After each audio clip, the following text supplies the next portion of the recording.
The man casually crafted a sword scabbard, yet it caused a massive shock among all the hunters in the examination room. Even Yunha, one of the strongest individuals present, immediately wanted to rush forward and seize it. This scene left all the judges unable to believe their eyes, because the sword he created was exuding a terrifyingly powerful aura. After the system appraisal, this fire attribute scabbard reached a super rare grade, capable of both storing and amplifying mana several times over. No one understood how a mere candidate could possess such fearsome blacksmithing skill, but they didn't know that in his past life, this man was once the greatest blacksmith, whose craftsmanship created countless god-tier weapons for heroes. Later, he even joined them in slaying the 6 demon gods of destruction. However, despite their victory, humanity could not survive, because among those 6 demon gods of destruction, there was one known as the Sea of Ruin. Though he died, most of the land was still swallowed by the Sea of Death he had created. Thinking of that, Sihun couldn't help but let out a self-deprecating scoff. I struggled so hard to survive, only to end up dying in this very sea. The surviving heroes also fell one by one. Even the hero tower that supported the earth collapsed. In this cursed sea, even though the demon god had been slain, it showed no signs of vanishing. At that moment, a man addressed him from behind. "Do you really plan to keep acting out this drama all by yourself?" Xiangha walked up to Sihun, frowning slightly as he saw Sihun's disheveled state. "Anyone watching would think you were carrying the whole world on your shoulders. Mad dog, Yom Xiangha." Hearing that, Louise turned around and spoke provocatively in response to the jab. "Is the guy who was just lying there faking illness now trying to act like a hero? Violent dog, Louise Valen." Meanwhile, Amir held his head and lamented. "Heavens, didn't I warn you before? The boss is just trying to reap the benefits after taking command of the Legion. Ice dog, Amir Singh." After a brief silence while the group took turns criticizing him, Sihun coldly barked an order. "Stop talking nonsense. You all would have been pushing up daisies long ago if not for the gear I made for you, the last blacksmith, Li Sihun." As soon as those words were spoken, Xiangha flew into a rage. "What did you say?" Louise over here couldn't help but remark, "This guy really has a foul mouth." Amir didn't forget to turn and remind him, "Boss, you're taking it a bit too far." Immediately after, he let out a curse that made the atmosphere suddenly heavy and suffocating. "All of you shut your mouths. If you don't like using them, then give the gear back to me." In that moment, Sihun had only one thought. The 3 standing before me are the 3 dogs. They didn't side with humanity, nor did they belong to those damn demons. They only acted according to their own whims. They always put personal interest above all else. They were the ones who stayed on the sidelines of the war to profit. Despite being selfish bastards to the core, they survived until the final moment and ultimately became the most active ones. Thinking of this, Sihun vaguely wondered, if they had acted sooner, would the result have been better? Once again, his eyes were drawn to the sun at the edge of the sea. Sihun sat flat on the ground and glanced back. Is there anyone left standing? Hearing this, Yom Xiangha clutched his stomach and knelt down, letting out a dry sound. "I've reached my limit. All my internal organs are crushed." Louise looked up at the void and spoke slowly. "The situation isn't much better over here. It seems due to a curse the blood won't stop flowing." While Amir kept moaning that his heart had been pierced and he probably wouldn't make it. Seeing this, Sihun sighed helplessly. "See, you should have all lent a hand from the start." Even as they were dying, he coldly scolded them. "Instead of just looking out for yourselves, you damn 3 dogs." Suddenly, a loud noise rang out, drawing Sihun's attention. He saw that the group, Yom Xiangha, Louise, and Amir had finally collapsed. At that sight, he stood up calmly and sighed. "Even until the very last second, you still managed to be a nuisance." Right after, Sihun stepped closer and gently grasped the hammer. Sihun lifted the object into the air. His eyes were fixed on the metal piece below. After a long while, he carefully drove the knives into the ground beside Amir's body. At this point, Sihun's voice was hoarse with anger. "Learn to cherish your equipment a little. How am I supposed to use it when it's smashed like this?" He thought to himself that at least these could serve as tombstones for them. Once finished, Sihun looked up at the endless sky, standing silently amidst the roaring sea wind, mocking himself. "So it's finally my turn." Sihun's blood-cracked hand slowly rose with a gaze so calm it was chilling. "This will be the last time I ever do this." He immediately struck the center of his chest. Space trembled slightly as lines of light floated before Sihun, an emotionless voice echoing in his head. Extracting link from subject Li Sihun. The link level with the creator, Li Sihun, had reached a negative grade. He saw a crystal block appear in his hand. A faint blue light appeared around the invisible ore as the system explained coldly. Unique skill. Link Blacksmith can extract special ore from connected targets. The ore's effect depends on the relationship and potential of the target. Sihun stared at the crystal as a thought rose within him. However, if I use it on myself, the result is worse than a piece of common iron ore, colorless ore. A type of link ore extracted from Sihun that is completely empty. If only I had awakened this power a little sooner. He looked at the dull ore in his hand, his nails digging deep, whispering as if pleading with the darkness. If there is nothing inside, then let it swallow the regret that is torturing me. Immediately after, Sihun suddenly raised the hammer in his hand, as a rumbling sound echoed from afar. He looked up at the surging Black Sea. Is this the sound of the Dead Sea, or the sound of the waves I've been hearing all this time? But there is one thing I am certain of. Whenever this sound rings in my ear. In that moment, Sihun frantically struck the hammer down upon the object, a bold thought forming in his head. A masterpiece far beyond imagination is always about to be born. At the last moment, the hammer struck down, and a pillar of light suddenly pierced straight into the sky. He raised the knife, his voice dropping low with fierce determination, so even at the end, no special ability manifested.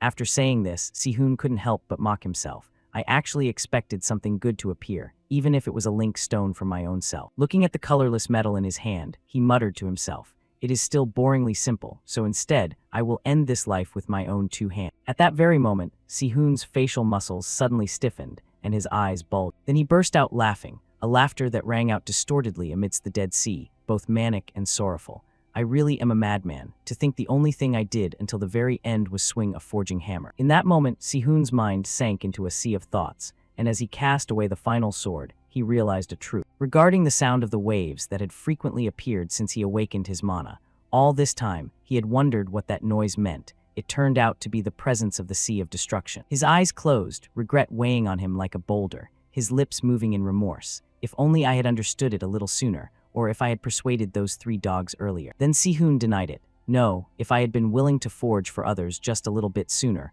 perhaps everything could have turned out differently. The space around Sihun suddenly warped as a giant image of ancient weaponry appeared. An announcement voice echoed, "The spiritual image of the weaponry has manifested. The skill, mental image of primordial regression is being activated." Amidst the blinding light, an unfamiliar voice spoke calmly. "Welcome, candidate." He snapped his eyes open. His breath was shallow, and his heart couldn't help but feel a sense of panic. "What, am I not dead yet?" Opposite him, Assistant Ha watched him in bewilderment. "Hey, candidate Lee Si-hoon, what on earth are you doing just standing there?" Hearing that, Lee Si-hoon shuddered slightly. "Candidate, it's been 31 years since I last heard that word." Then he suddenly shouted, "Why are you dazed in the middle of the entrance exam?" As soon as the words were spoken, his eyes widened. "What?" Si-hoon glanced around, the entrance exam. If this is 31 years ago, is this perhaps the Babel of the past? Is this just a memory flashing before my eyes as I die? His eyes flashed with shock as he recalled the final moment. Wait, the mental image manifestation phenomenon I saw right before I died. The air around Si-hoon seemed to freeze, his breath coming in gasps. Is this regression back to the beginning? Could it be that it actually happened because of my link stone weapon? Assistant Ha said sternly, "This is the final warning for you, candidate Lee Si-hoon." He continued, "If you don't do this properly right now, I will kick you out of here."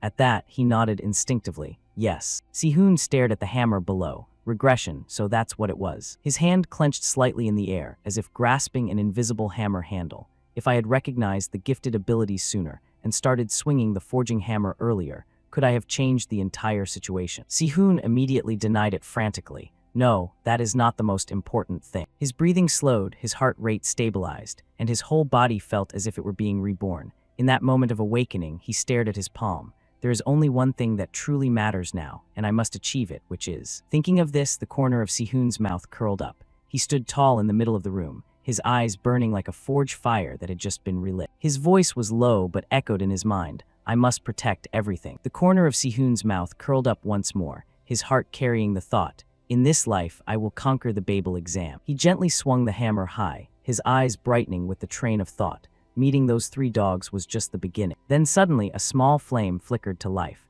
Inchial shuddered slightly as he leaned toward Si-hoon's forge. His eyes gleamed with surprise, that candidate. He saw Si-hoon frantically, striking the hammer down on the metal piece. Inchial immediately stepped closer, his eyes fixed on his hands. Incredible, it looks slow, but the rhythm is perfect, with a clear and pure resonance. He carefully followed the metal piece in Si-hoon's hand with his eyes, thinking to himself that this was a top-tier forging technique. In that moment, Inchial stood motionless, his eyes never leaving Si-hoon. He swallowed hard, unable to look away from the iron bar gradually taking shape. What level of perfection is this? At the same time, Assistant Ha's eyes widened in shock. Is he really making that? Seeing this, Inchial let out a sneer. A genius candidate has applied, If he simply submitted this as is, he would pass immediately. Right then, Sihun slammed the hammer down hard on the metal piece, the loud sound drawing everyone's attention. Then suddenly, the metal piece shattered into fragments. Assistant Ha stood frozen in place. On this side, Inchial's eyes widened in shock. After a moment of silence, his lips moved slightly.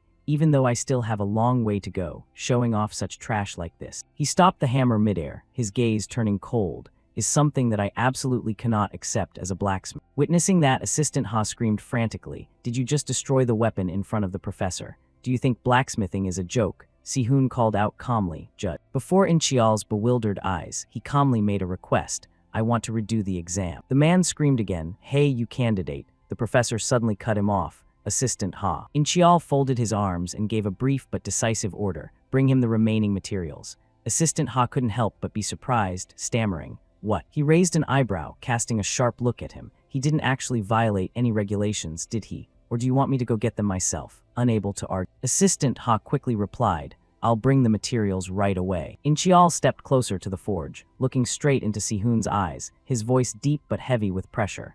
"Young man," he reminded him sternly, "do you realize that there are only 40 minutes left in the exam?" He only nodded. "Yes." Inchial stared at the fragments and asked curiously, "So, do you think destroying it was the right decision?" Hearing this, Sihun's eyes flickered toward the destroyed metal block. Finally, he turned to look at Inchial with an unyielding gaze. "I cannot submit something like that." On this side, he tilted his head slightly, his eyes reflecting contemplation before he spoke slowly. "All right, do your best." A long moment later, Sihun's eyes once again lit up with the fire of determination. He took a deep breath, feeling this young but weak body, and told himself tensely, "With this body, perfect training is indeed difficult." Thinking of this, Sihun frowned. Mana, strength, and even time were running out. So the best choice in this situation is... Suddenly, a violent, sizzling sound erupted from the forge. Several candidates turned around in surprise. What was that noise? One person shouted in panic, "Is that bastard pumping mana into the ignition?" Someone rushed forward half a step, barking, "Hey, what are you doing? If those stones catch fire, they'll explode. Hurry up it." Meanwhile, Sihun calmly reached out to activate the flame.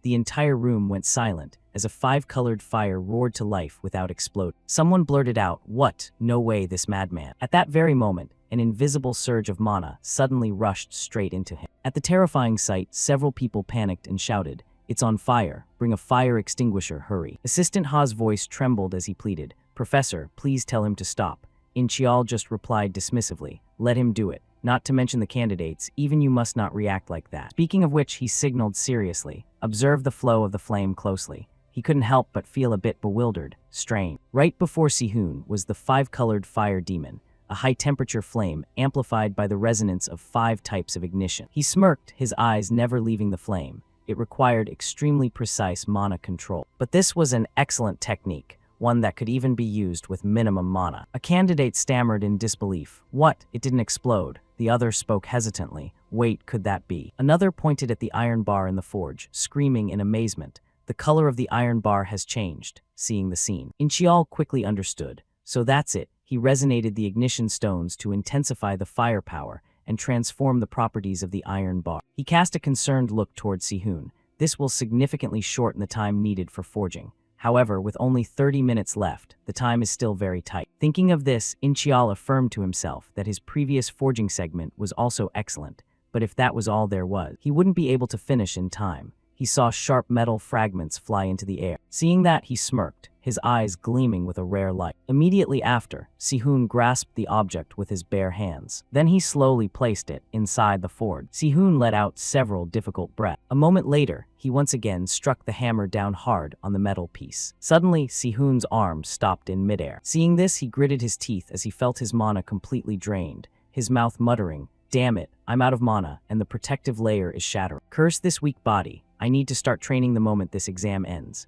Even so, at some point, Sihun's palm had begun to bleed, the fresh blood slowly spreading across his entire hand. In that moment, he had only one thought: I can't waste even a single second. Immediately after, Sihun once again frantically struck with the hammer, having made the decision to push his body to its absolute limit. Right at this time, Inchial's voice rang out. 10 minutes left, 3 minutes, at the final minute. He let out a guttural shout that shook the entire space. 1 minute. The moment the sound ceased, Sihun immediately raised the sword in his hand as Inchial shouted once more, Stop. Hearing this, he slightly parted his lips and exhaled. At this point, Sihun clenched his hand beneath the table, fresh blood continuously dripping down. Simultaneously, the system's bright screen flashed. Complete. The 5-colored fire sword weapon has been completed. You have acquired the skill, Flame Artisancy. The notification continued to ring in the air. The evaluation result for the 5-colored fire sword is high. Rank, high quality, middle high. Curved sword etched with 5 flames. The flames compressed within the blade react to mana,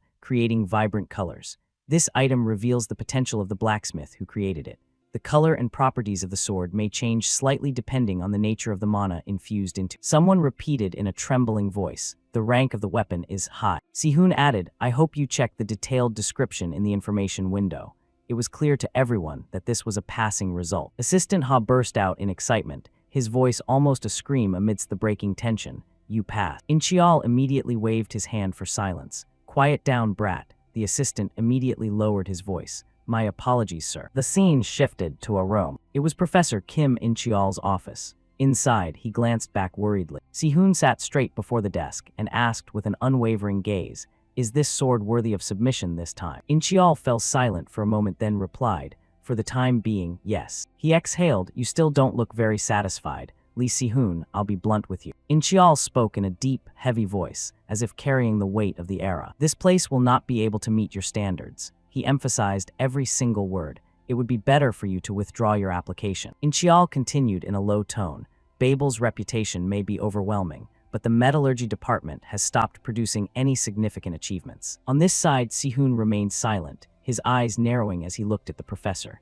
That was a truth I already knew very well. Babel's metallurgy department will close within the next 8 years due to declining standards. In the future, the Vulcan Academy will become the best blacksmithing academy in the world. After a moment of hesitation, Inchial tentatively suggested, perhaps Vulcan will be the best place in the future. Hearing this, Sihun cut in, you're wrong, Professor. The best place will not be Vulcan. He pointed directly at himself with a confident look. It will be Babel, the place I am about to enroll in. Hearing this, the professor was momentarily startled, his eyes wavering visibly. Inchial stared at Sihun with a mix of suspicion and obvious amazement. Inchial narrowed his eyes, his sharp gaze probing him, his voice slow and challenging. In that case, you'll need to become the top of the department first. Are you confident? He answered without a moment's hesitation. Of course. At least at the student level, no one will surpass me. As soon as he spoke, Inchial's expression changed. He asked sternly, do you know the process for selecting the top freshman of the department at Babel? Receiving the question, Sihun quickly recited the information like a machine.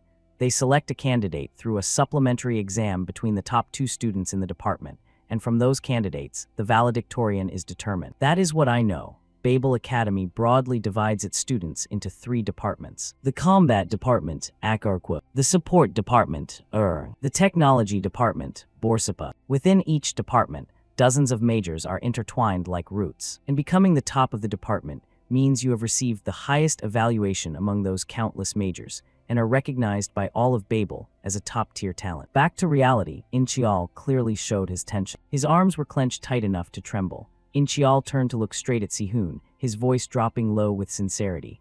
I'll say it again, not as a professor, but as a senior blacksmith. He continued with a dejected tone, even if you become the top of the department, it will be hard to expect success as a blacksmith here.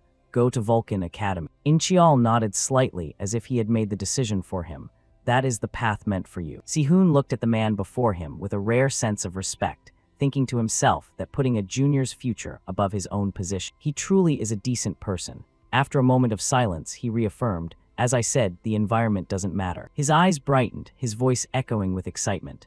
Babel, where I am about to enroll, will soon become the best place. Inchial was momentarily bewildered. The place where he will become the best. Finally, the corners of his mouth curled up in interest. Inchial couldn't help but laugh, reaching his hand out towards Sihun. That is a declaration that goes beyond mere arrogance, but for some reason, I don't hate it. He extended his hand, his eyes sincere. I look forward to working with you. Seeing this, Sihun did not hesitate to firmly grasp Inchial's hand. He gripped it with all his might. Smirking, he replied, likewise. Shimmering lines of text immediately appeared before him. A link with subject Kim Inchial has been established. Link with creator Sihun is currently at level 1. Extracting link from subject Kim Inchial. Sihun tightened his muscles. An object floated right in the center of his palm. A block of metal appeared, fire smoldering within as the system described it. Link, smoldering iron. Rank high quality middle low, a type of metal that possesses flame. It shares properties with wood and can store fire within itself. At Sihun's house, he stared blankly at the burning object in his hand. Sihun rotated the small metal block in his hand. Not too bad, but is this all there is to the side? He pursed his lips while analyzing. Link extraction quantifies the relationship with a specific target to draw out ores that otherwise would not exist. Sihun stared at the metal block again, his gaze darkening. The problem is the link level is still low, making it difficult to utilize at this time. Looking at the stat window before him, he laughed bitterly. Moreover, compared to the freshmen at Babel, my stats are pathetic. Sihun looked up and sighed helplessly. It's a shame, but if I consider this the price for returning to the past, it's still quite cheap. He muttered to himself, forcing himself to calm down. That's right, don't rush. Sihun's eyes flashed with killing intent as he thought of the future. Wanting more than this is simply greed. There's still enough time to crush those bastards from the demon realm. The monsters of the demon realm threaten not just humanity, but the entire planet. The fact that the 6 great demon gods caused the extinction of mankind was entirely their plan. Sihun stared into the void, thinking that if he wanted to stop them, he couldn't be picky about the means or the methods.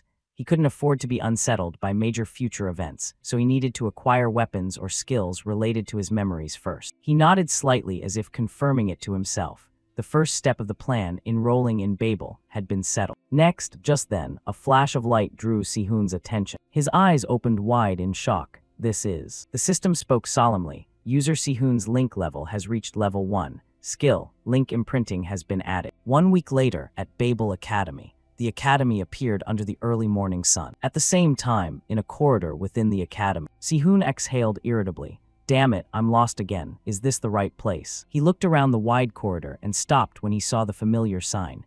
There it is. The moment he stepped inside, Sihun cautiously offered a good morning. Someone unexpectedly cut in, candidate Lee Sihun. After a moment of bewilderment, he transitioned into a state of stunned silence. Michael slowly tapped the desk, speaking mockingly. You look quite relaxed, don't you? Michael raised an eyebrow, glancing toward the crowded waiting room. Don't you see everyone else waiting? Michael Barmut, Vice Dean of Borsippa at Babel. Hearing this, Inchial couldn't help but speak up. Vice Dean, there are still 10 minutes before the supplementary exam begins. He immediately cut him off. This isn't a matter of time, it's a matter of attitude. Michael's voice dropped. I'll have to warn him about this. On his end, Sihun was slightly flustered, sighing internally. Not only is the refining department in bad shape, but he's also at odds with his superior. Sihun's gaze shifted toward Inchial. Now I understand why he introduced another student. As he continued to look around, Hans turned to look with unconcealed anger. His gaze stopped on Sihun and scanned him from head to toe. At that, Sihun froze momentarily, his arms hanging reflexively. After a moment's hesitation, Sihun spoke slowly. Nice to meet you. In the face of Hans's disdain, he gave a forced smile. This young brat, what the hell? It's been a long time since I've been treated like this. Truly unbelievable. Just then, a voice rang out, drawing everyone's attention. Is everyone gathered yet? Immediately after, a figure appeared under the brilliant sunlight. Seeing this, Sihun and Hans turned around simultaneously. Michael exhaled. We were wondering when you would arrive, Dean. At the same time, Sihun's eyes widened the moment he saw the other person. That person is... Yunha immediately sat down, eye to eye with Sihun. She stared at him with a cold gaze, her voice low. I apologize for being late. Ryu Yunha, Dean of the Borsippa department at Babel. Upon seeing her, Sihun couldn't help but feel a bit bewildered. Why on earth is this woman here? The moment he saw Yunha, Sihun stood dead still, his gaze darkening as if looking at a distant memory. I once heard a rumor that she used to work at Babel. Thinking of this, his internal confusion grew. I never expected her to be sitting in the dean's chair now. The S-rank hero, Weapon Devourer, Ryu Yunha, a superhuman possessing a unique ability that increases strength by absorbing various types of armaments. Before I went back in time, she was merely a regular customer who frequently visited my shop. A long time after that, Yunha had appeared looking disheveled. Her voice was soft, her eyes curving as if smiling, but deep down hiding an unpredictable sense of guilt. I truly regret having accidentally eaten your weapon. Meanwhile, Sihun stood motionless. He didn't reply to Yunha. Then the space fell silent. She bowed her head. On this side, Sihun displayed an angry expression. His teeth gritted so hard his body trembled. Finally, he could only bow his head in helplessness. Back to the present, a short but sharp call pulled him out of his thoughts. Hoon, Sihun. Sihun snapped out of it and quickly replied, Yes, sir. Inchial spoke in a steady voice, his gaze scanning each candidate. I will begin explaining the contents of the exam. Everyone focus. He emphasized each word clearly. You will have a total of 90 minutes for this test. Inchial paused for a moment before continuing. In those 90 minutes, your task is to forge an equipment piece that is compatible with the sword from the previous exam. Inchial suddenly stopped for a few seconds, creating a heavy silence. However, his voice turned colder, each word ringing out like a command. You are only permitted to use alchemy-based forging techniques for production. Inchial tilted his head slightly toward the rows of shimmering ore. Regarding material, you have the freedom to choose any ore available here. Inchial's voice dropped. He glanced at the two judges with respect. The final product will be evaluated personally by Dean Yunha and Vice Dean Michael, so put your heart into creating something you can be proud of. Immediately after, he lowered his hand decisively, his voice ringing out like an opening bell.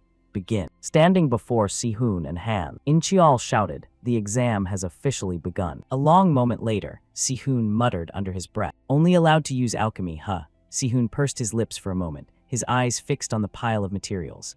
"I need to create resonance using pure magic to prevent the primordial spiritual power from erupting." Seeing this, Hans let out a light laugh. "Do you think staring at that pile of ore will make your mana increase on its own?" Sihoon slowly raised his head, his gaze turning a few degrees colder. "Did I hear that right?" Sihoon asked curiously. "Were you just taking a jab at me?" Hans smirked. "Who else is around here besides us?" Just then, Inchial's voice rang out coldly. "Hans Barmut, please refrain from making comments unrelated to the exam." Hearing this, he bowed his head slightly. "I'll be more careful." Sihoon was momentarily stunned. Hans Barmut. What the hell? So this guy is the son of the judge. Michael Barmut, Hans Barmut.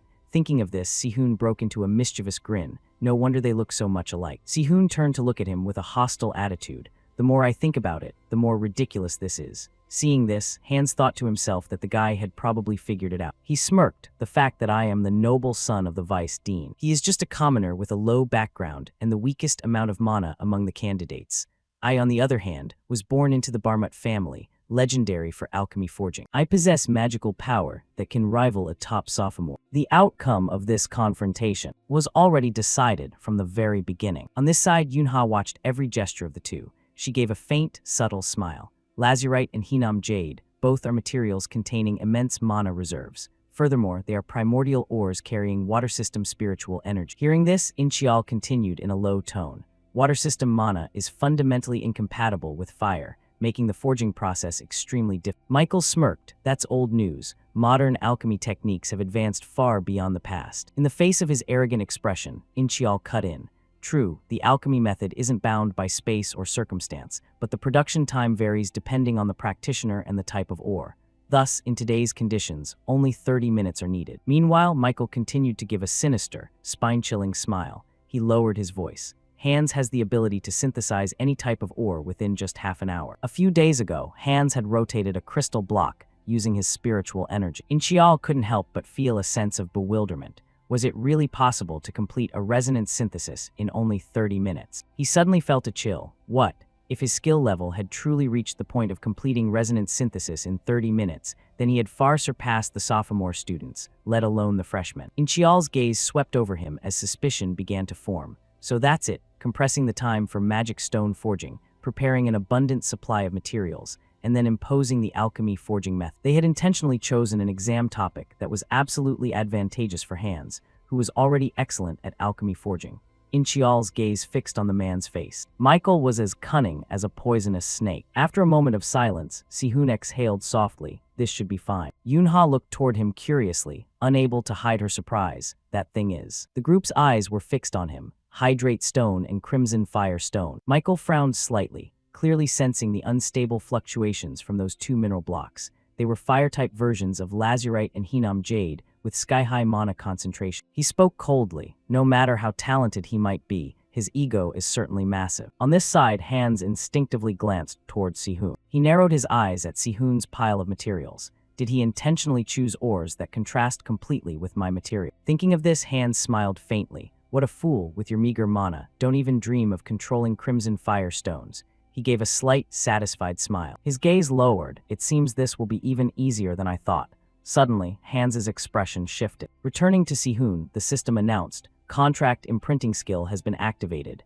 The system's voice rang out dryly. Magical light enveloped his body. "Harmonious contract imprinting is active." Contract imprinting allows the user to attach contract stones to utilize existing equipment slots. Left hand. Right hand, equipping smoldering silver onto the right arm. Immediately after, a flame slowly descended straight down. Si-hoon's arm was seen covered in flame. Witnessing that scene, Hans gritted his teeth. That guy, what kind of useless little tricks is he using? Meanwhile, Si-hoon remained focused on activating the metal blocks. At this time, the iron ores began to rotate around each other. Seeing this, Si-hoon smirked. His eyes flared with a burning spark. At the same time, Yoonha's group continued to stare intently at. On this side, Michael raised an eyebrow. Does he intend to create resonance by using the same attribute type as the mineral? How stupid! The basic principle is to use pure mana to make the primordial minerals resonate with each other. He made a silent judgment. If he forces it like that, sooner or later, the magic elements will explode out of control. Thinking of this, Michael gave a sneering smile. What an idiot. He was certain that an accident was about to happen. Then suddenly, Si-hoon swung his hand forward. His arm was seen covered in a layer of scale. The entire space fell silent. Si-hoon maintained his posture. Witnessing the scene, both Incheol and Yoonha quickly lowered their heads. Meanwhile, Michael's eyes widened. What is this terrifying firepower? In that moment, a sword took shape. The moment he saw it, Si-hoon's lips moved slightly. The system's voice immediately reached his ears. Smoldering silver equipment unequipped. Equipment processing complete. Congratulations, you have successfully crafted the heat-storing scabbard. At the terrifying sight, Yoonha's eyes widened in shock. Michael was so stunned, his entire body froze. He couldn't help but feel a wave of bewilderment. No way did he actually succeed. The system screen immediately flashed. Heat-storing scabbard. Rank, rare, quality, low. A scabbard infused with a high concentration of fire-type mana, capable of storing and amplifying fire attribute spiritual energy, allowing the use of the special skill, conflagration. At the same time, cold sweat rolled down Hans's temple. Had he finished the synthesis stage already? What was that speed? He stared blankly at his palm, his inner mind screaming frantically. This is completely illogical. The magic elements should have exploded. Thinking of this, Hans's mind grew even more chaotic. Could it be that I misunderstood something? Right at this moment, Michael was startled. He hurriedly shouted, "Wait, stop right now. If you dare to charge primordial spiritual energy into those magic stones then." The sphere in Hans's hand was seen starting to vibrate violently. His vision was suddenly obscured by heat. Immediately after, the sphere unexpectedly exploded. Fragments flew everywhere as a loud explosion rang out. The entire space vibrated repeatedly. That afternoon, at the technology department's examination hall, the scene shifted into the room where crystal shards lay scattered on the ground. On this side, Hans appeared with a scratched face. After a moment of silence, Incheol tentatively spoke. Normally, after undergoing a thorough appraisal process, he paused for a moment, teeth clenched as if trying to swallow unconcealed frustration. One of you two would be nominated for the position of department valedictorian. Speaking of this, Incheol looked up directly at Hans. However, what happened is truly regrettable. In that moment, he drew back, holding his bleeding arm. Incheol's gaze landed on Hans, and then continued. I never expected the exam to end with one side having to give up. Simultaneously, Michael gritted his teeth. Despite his annoyance, he kept his voice calm. Since a student has suffered an injury while taking the exam, the best course of action now is to cancel the results and set another date for a re-exam. Hearing this, Incheol whipped around and sternly objected. We have no right to dismiss the results of an exam that has already been conducted. After all, wasn't that accident the result of candidate Hans's carelessness? He tilted his head, his sharp as a knife gaze sweeping straight toward Incheol, his voice bone-chillingly cold. Professor Kim, it seems you care more about scores than the safety of your student. As soon as the words were spoken, he fell silent, his eyes flashing with a trace of anger. At this time, Michael stood up and continued leisurely. Let's not talk about that yet. Michael walked slowly to the center of the hall. His gaze spun straight into Si-hoon, as if wanting to strip away his secrets.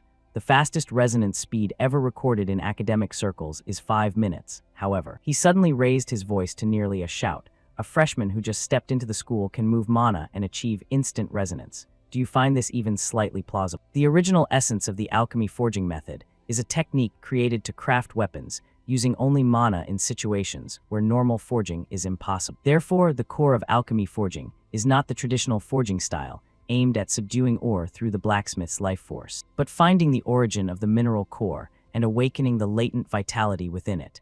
That is the true essence of alchemy forging. In that moment, Si-hoon had only one thought. What I just did is proof of that. And this is the answer the blacksmithing world will soon find after countless trials and errors. This is a simple method that will become the standard in a few years, so I have no reason to hide it. But I don't have the time to teach an old conservative who only knows how to shout and refuses to listen. Finally, he spoke coldly. I really don't understand what on earth you are babbling about. Hearing this, Michael's expression tightened. Just as I suspected, you used fraudulent tricks. He gave a faint, venomous, contemptuous smile. A mere nobody who amounts to nothing managed to forge a rare-grade piece of equipment. If you intended to cheat, you should at least have done something a bit more plausible. Si-hoon frowned, his eyes darkening from the insult, but his voice remained restrained.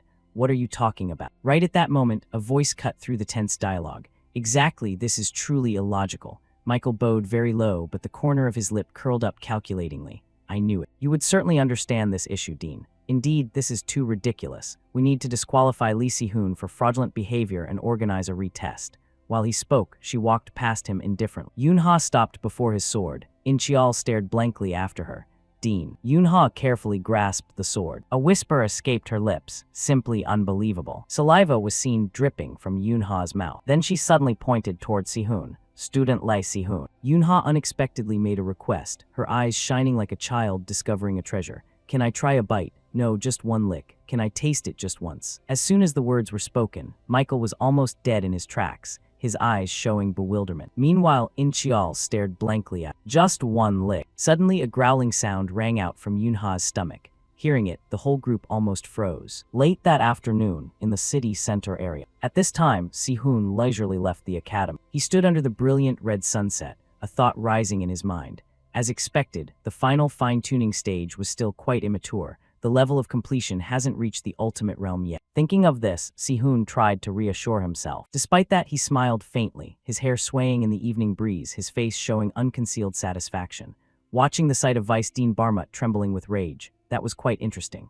A passerby looked at Si-hoon with a wary gaze, whispering to a friend, "His smile looks really creepy." The friend hurriedly urged, "That person is strange, don't look them in the eye, just keep walking." Turning back to Si-hoon, he suddenly stopped in his tracks. "Wait, speaking of which, Barmut, that name sounds familiar, but I can't remember where I've encountered it." Then Si-hoon frantically slapped his hand against his forehead while repeatedly muttering, "Barmut, Barmut, Barmut." An image from his past life was suddenly reenacted. Louise whispered with an angry tone, "Back when I was at Babel, those cheap weapons I bought after doing heavy manual labor under that bastard's orders suddenly exploded." Then he suddenly shouted, his voice filled with resentment, "Because of that, I suffered a mana burn and ended up in this pathetic state. Damn it, if it wasn't for that guy." Opposite him, Si-hoon only looked at Louise with a cold gaze. Back to reality, his footsteps stopped as a terrifying thought flashed through Si-hoon's mind. The name of the blacksmith who caused the violent dog, Louise Valent, to be permanently disabled was Barmut. Could it be that Michael Barmut is that very person? Thinking of this, he frowned slightly.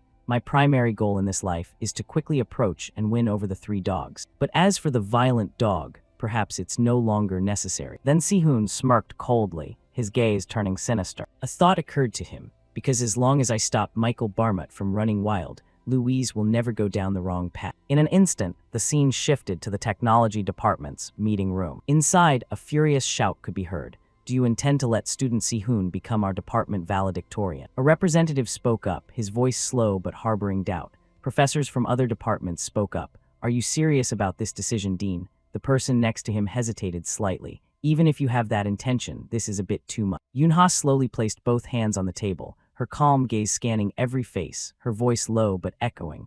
"Does anyone here have an objection?" An older professor shook his head slightly, his gaze a bit wary, his voice sounding compromising. "Not exactly." Instead of objecting, Michael suddenly cut him off. "This is more like sincere advice." He continued leisurely. "After all, Dean, you have only been in office for a short time." Hearing this, Yoon-ha's expression shifted. It was unconcealed rage. Another person added, "Indeed, we admit his equipment is impressive, but perhaps we need to review it more thoroughly." In-cheol cut in, interrupting them. "The reason you professors say that is because you haven't seen Lee Si-hoon's heat-storing scabbard with your own eyes. While the craftsmanship might be raw, if you look at the way the mana is operated and its compatibility with the 5-colored fire sword." One of them couldn't help but remark, "Truly amazing. But frankly, I still have concerns about its practical level." At the same time, Yoon-ha spoke up again. "This weapon has likely reached less than 60% of the completion level that Lee Si-hoon expects. And that very lack shows its immense potential." She didn't forget to emphasize every single word, if, after having witnessed. The air in the room seemed to freeze as Yoon-ha slowly continued, every word falling heavy as a sledgehammer. "Valedictorian Lee Si-hoon's upcoming demonstration. you all still cannot accept my decision. Then I will immediately resign from my position as dean." In the middle of a massive plaza, Ludwig's voice echoed from magic-amplified speakers, sounding solemn like an ancient oath. 54 years ago, heaven bestowed the hero tower upon us for the sake of human evolution. The atmosphere suddenly dropped as a phantom image reenacted the sky splitting open. His voice turned even heavier. In response, hell released the swamp of chaos, which rotted away all life. While we found new opportunities to pursue, a massive catastrophe also struck simultaneously. Standing in the center of the Great Hall, Ludwig taught seriously, his tone incredibly heroic. Babel was also formed within that very flow of upheaval. This is the largest academy in history, built right in the heart of the Pacific Ocean. Until now, Babel has trained countless outstanding heroes. Speaking of this, he solemnly announced the names, typically the Ascension Emperor, Lord Ludwig Schubert. And then you all will also become a part of them. Ludwig's voice grew earnest. "Move forward, for all who have set foot in this Babel Academy." His voice suddenly soared, solemn and sacred like an oath on a battlefield. That is the noble mission of a hero. The person who had just spoken was the Ascension Emperor, Louis Singh. Si-hoon stood silently among the crowd. His gaze quietly observed Ludwig on the podium, his inner thoughts calculating. Observing him directly like this, he looks like a very decent person, although in reality, he isn't exactly a purely kind old man. The host stepped forward, microphone raised. Next, we come to the skill demonstrations of this year's top-performing freshmen. We invite the valedictorians of each department to step up to the podium. Receiving the invitation, a group of male and female students stepped up one by one. Si-hoon looked at the proud backs moving forward, his gaze darkening as a memory of his past life flashed by. Department valedictorians, in my past life, I used to wonder why so many were so arrogant just because they had good grades at the academy. Right at that moment, the host announced, "Now, we will immediately begin the skill demonstration session." He glanced around, the corner of his lip curling into a forced smile. Watching this, it seems I understand the situation. At the same time, the host raised his voice. "The specimen used for the demonstration today is none other than this masterpiece, ladies and gentlemen." As soon as the words were spoken, automaton model number 9 appeared. Upon seeing it, he excitedly introduced, "A golem from the manufacturing workshop, automaton model number 9. It even possesses combat capabilities equivalent to a rank C hero." On this side, Si-hoon's eyes were fixed on automaton model number 9. He smiled slightly with interest. "A combat-specialized automaton. Since it's not equipped with any specific weapons, it'll probably use martial arts." The host extended his hand toward the arena entrance. The one to open the session first is the representative from the combat department. His voice sounded dramatic. "The demonstration will be performed by the valedictorian of Akarquif, Jake Myers." Immediately after, Jake Myers and automaton model number 9 appeared on the stage. Si-hoon narrowed his eyes to observe the dark-haired youth stepping out.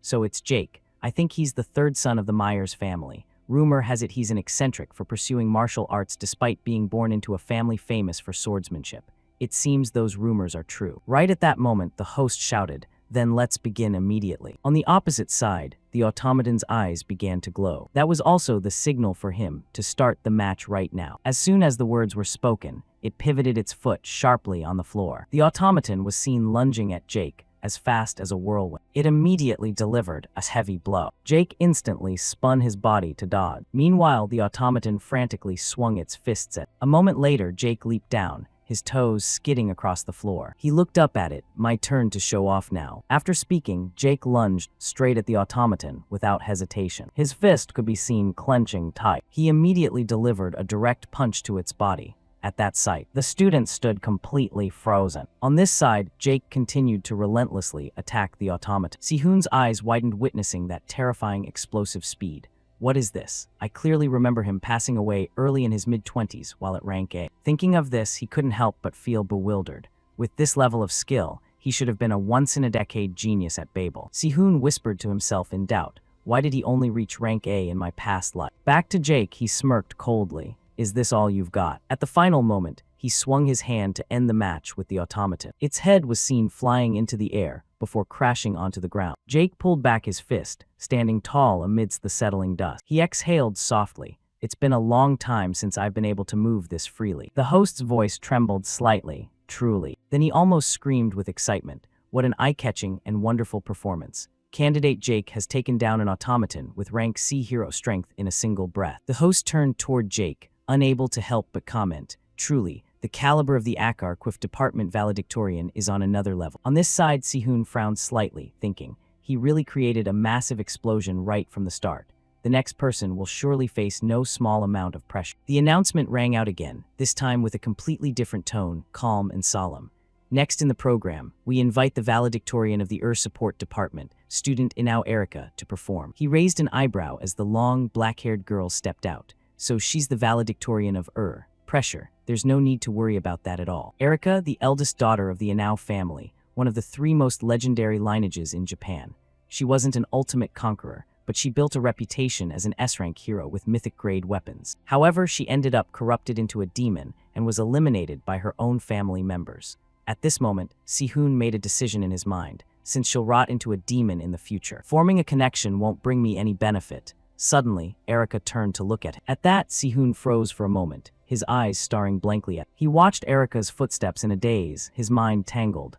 What? Did she just look at me? At the same time, the host announced sternly, the automaton used for this demonstration is model number 9, fully armored, with defensive capabilities 1.5 times superior to the previous version. He shouted excitedly, shaking the entire hall. Let's see what surprises student Inao Erica has in store for us. Suddenly, Erica pulled out a crow. Her eyes suddenly flared with a light like a demon's, her mouth whispering a command. Advance. As soon as she spoke, the crow flew straight out. It was seen soaring into the air, circling the automaton. Faced with the unexpected sight, Si-hoon felt momentarily confused. A crow. Simultaneously, the automaton looked up to follow it. Its eyes suddenly flashed a sinister red light. On this side, he watched the automaton intently. He judged that the automaton had shifted into full defensive mode. It would be very difficult to pierce such a solid defense, especially one designed specifically for protection. Back to Erica, her lips moved slightly. Suddenly, the crow spread its wings wide. Its legs extended, revealing sharp talons. One of the crow's eyes also flashed with a blue light. Under the sun, it spread its wings. Suddenly, the crow accelerated and dived straight at the automaton. Below, the space fell into chaos as dust and dirt flew everywhere. Witnessing the scene, Si-hoon was almost stunned. On this side, cracks had appeared on the automaton's body, and electricity began leaking out. A hole had somehow appeared in its body. Instantly, the automaton collapsed to the ground. Seeing this, Erica beckoned, and the crow returned. The host cheered once more. Incredible, simply extraordinary. With a single strike, the armored automaton has fallen. She has pierced through an opponent with rank C strength. The crowd cheered happily. Erica is amazing. Back to Si-hoon, he gave a forced smile. With this boiling atmosphere, I have a feeling they'll jeer if I just show off the weapon and leave. Right at that moment, the host shouted. And finally, the valedictorian of the Borsapa Technology Department, we invite student Lee Si-hoon. The host introduced enthusiastically. Continuing the program, we will begin the demonstration by the Borsapa Technology Department valedictorian, student Lee Si-hoon. In another development, the primary demonstration supervisor, Ludwig Schubert, was watching the battle via a monitor. He couldn't help but let out a soft laugh. The level of the new valedictorians this time is truly impressive. How long has it been since we've seen a valedictorian from the refining department? Having said that, he couldn't help but feel a bit worried. Will the pressure be too much for that young boy? Beside him was the secondary supervisor, Dean Ryu Yunha. She stated firmly, there won't be any problems at all. The stands buzzed as Si-hoon stepped into the light. The host smiled suggestively. Will he bring a performance that exceeds the explosive starts of Jake and Erica? Someone couldn't help but remark, he's so handsome. The host became curious. A rare grade equipment. This is truly unusual for the refining department. Female students cheered excitedly. At the same time, Si-hoon decisively drew the sword from its scabbard. He swung the sword sharply to the side. His gaze was fixed on the opponent. In that moment, an image of the sword appeared behind Si-hoon, along with countless functions. A male student spoke up, his gaze half admiring and half doubting. True, for a freshman to craft a rare grade item is miraculous. The one beside him hesitated, but compared to the other departments, it seems to lack a breakthrough. A rustle spread through the crowd as some students looked disappointed. A rare item that looks a bit plain, doesn't it? After all, the previous departments were so flashy. The male student felt a bit confused. I'm not sure what he plans to show in this demonstration either. I really want to know. In a corner of the stands, Michael smirked, his eyes gleaming with ambition. Heaven's will is on my side. He stared at Si-hoon with a sinister gaze.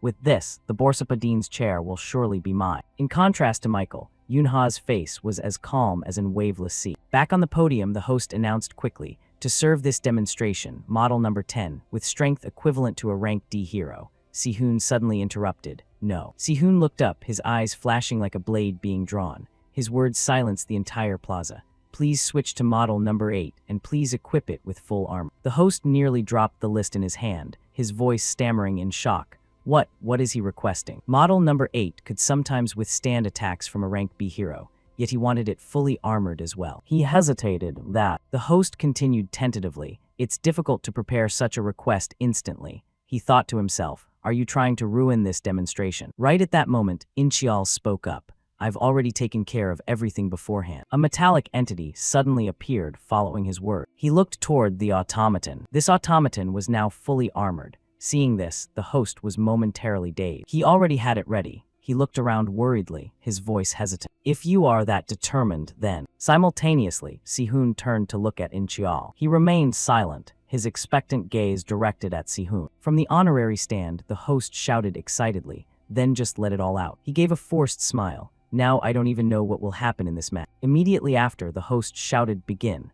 as soon as the battle bell rang. Inchial tensed. In that moment, he whispered to himself, go ahead and make a mess of things. Sihun smirked. Got it. He glanced at the stand where Inchial was watching, a hint of a smile in his eyes.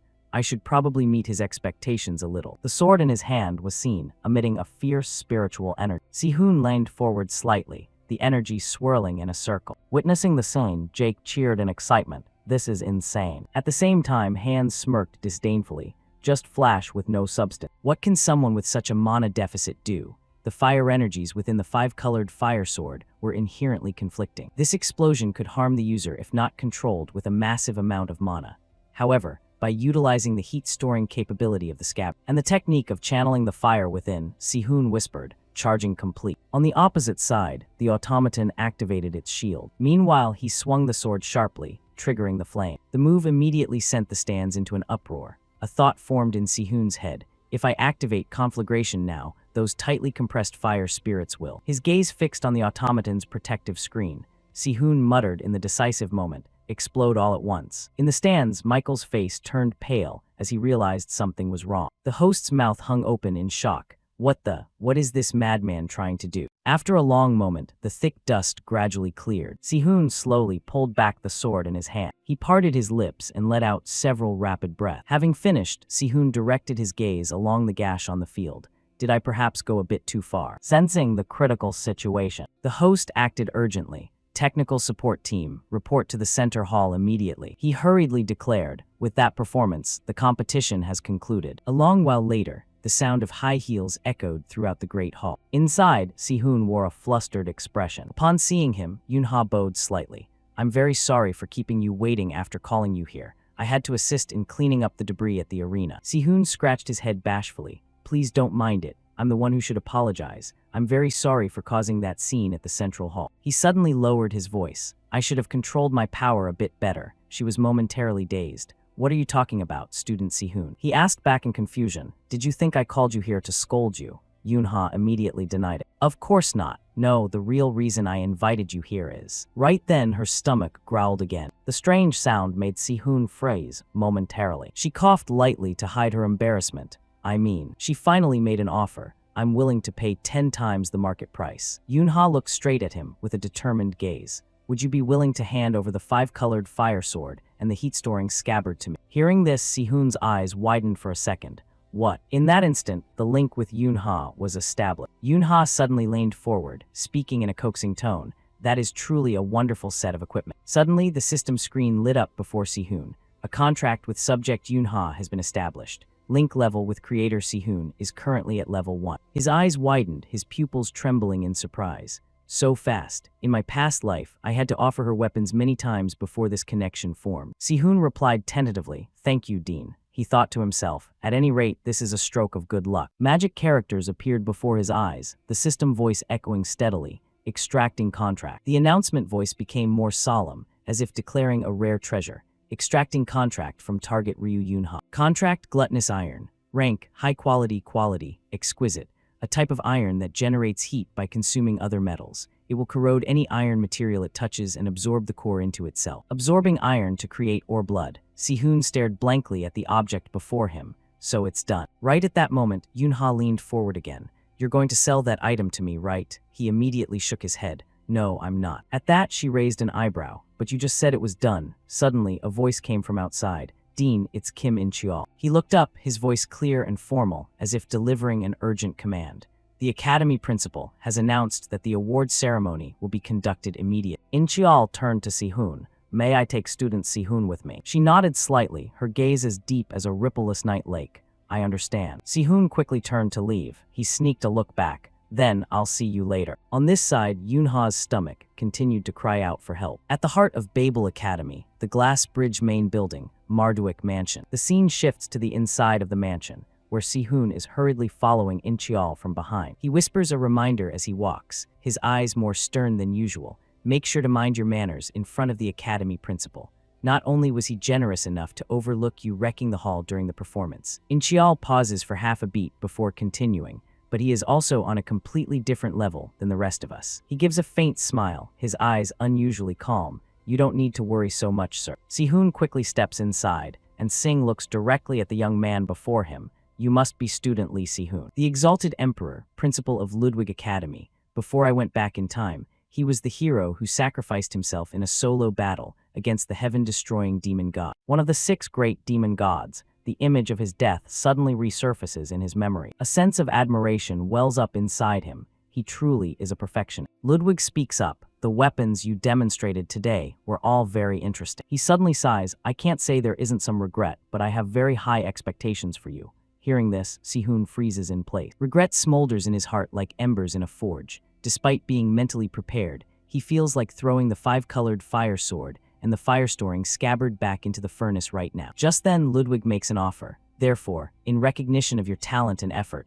I will grant you 2 rewards. He asks seriously, tell me, what is it that you need? Sihun's eyes widen slightly. For the first time, surprise is evident on his usually composed face, getting 2 rewards. He answers quickly, his voice clear and without hesitation. I desire rewards that can help increase my mana capacity and my memory retention. As soon as he finishes speaking, Ludwig swings his arm through the air, and a symbol begins to form in the empty space. Sihun stares at the 2 treasures. Dark ink stone, hero rank, epic quality. A fragment carrying ink-colored light falls from the night sky. Possesses the trait of devouring everything except darkness, with the ability to absorb mana from anything the crystal touches.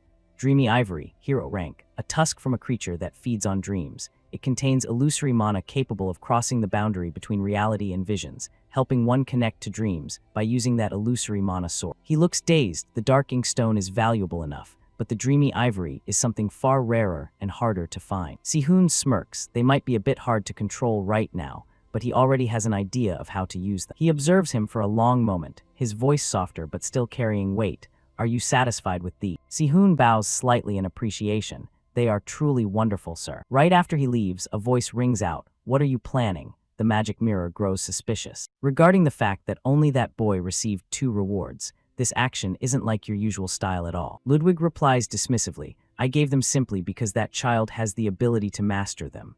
Upon hearing the answer, it can't help but marvel. Is that so? I keep getting the feeling he's like an old soul in a young body. He speaks in a low tone. That only proves he has a depth of character so profound that even you can sense it. Ludwig watches Sihun's figure disappear down the ancient hallway. Furthermore, even I cannot fully grasp the depths of that young man. The scene focuses on the mansion, named Marduk. Inside the classroom, a group of male students is gossiping non-stop. A cheerful student approaches Hans. Hey Hans, where do you want to go for lunch? He refuses immediately without hesitation. Sorry, I have an appointment with Senior Howard today. The student's jaw drops in shock. An appointment with the 3rd-year valedictorian of the Borsapa department. Hans replies nonchalantly, it's just because our 2 families are close that we meet often. He said he'd give me some advice on academy life, so we're meeting up. He steps a bit closer. Well then, if possible, can I come along? Right then, Sihun enters the room and glances at Hans with a cold gaze. The moment they see Sihun, the entire classroom falls silent. His eyes lock onto Hans once again. He instinctively feels a chill down his spine.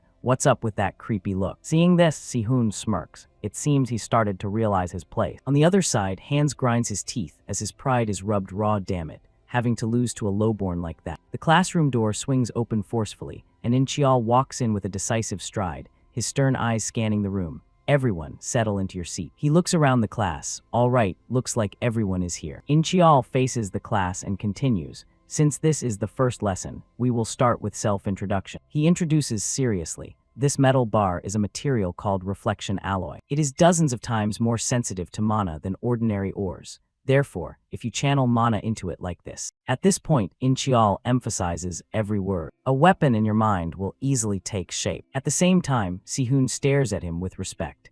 It's not by chance that he is on the list of the world's top 100 artisans. However, while checking the Covenant Stone, I caught a glimpse of it. This person is a true genius. Inchial pauses, his voice dropping with philosophical depth. Due to its hypersensitive nature, it is very difficult to use as a practical combat weapon, but it reflects the characteristics of the subconscious, helping the user see their true self. He suddenly raises his voice. That is why we call equipment made from reflection alloy alter egos.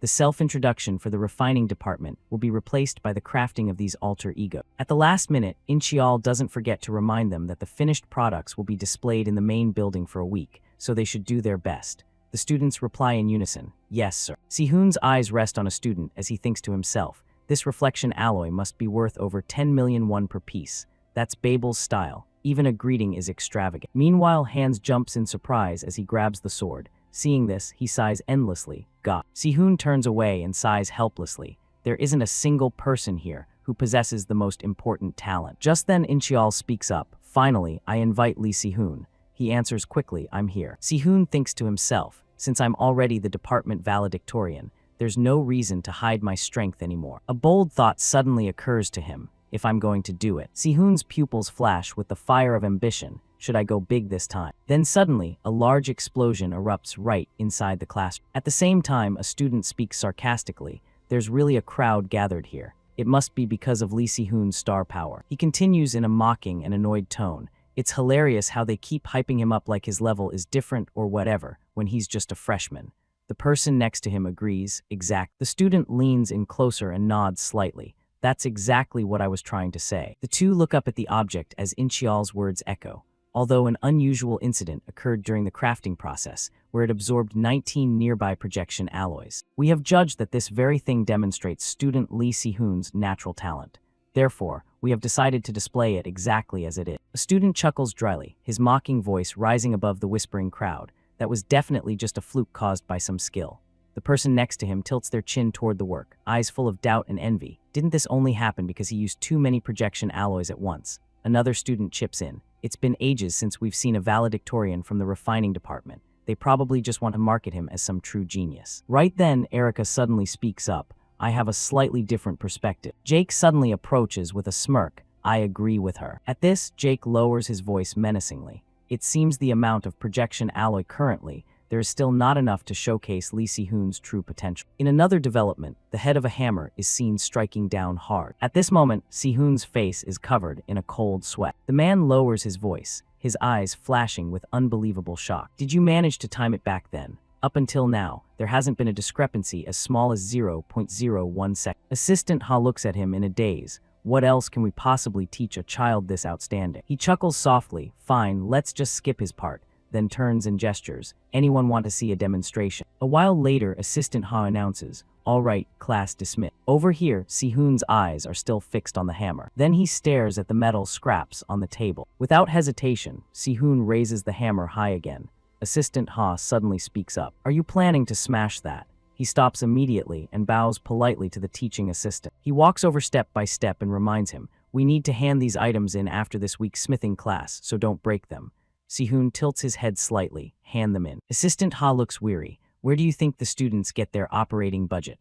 Babel provides support based on the performance of the number of weapons sold to the outside market. He ponders for a moment before questioning. So, what exactly are you dissatisfied with right now? Is it your physical condition or your mana capacity? At the sudden question, Si-hoon chuckles. Right now, the biggest issue is my body. In that moment, a complex thought crosses his mind. To craft training tools, I need to forge dark stones, but I lack the endurance to perform that task. The assistant tilts his head, his voice suggestive as if offering a tempting shortcut, if it's truly necessary for your training. After a moment's thought, he proposes a solution. Then wouldn't using enhancement charms be faster than physical training? Hearing this, he can't help but laugh. I never even considered that option, because it was something I always avoided before going back in time. The corner of Si-hoon's mouth curls up as if he's found a new path. Looking back, since I returned to the past and am currently having stamina issues, I can totally proceed with forging dark stones while under the influence of enhancement charm. He bows slightly. Thank you very much for the useful advice.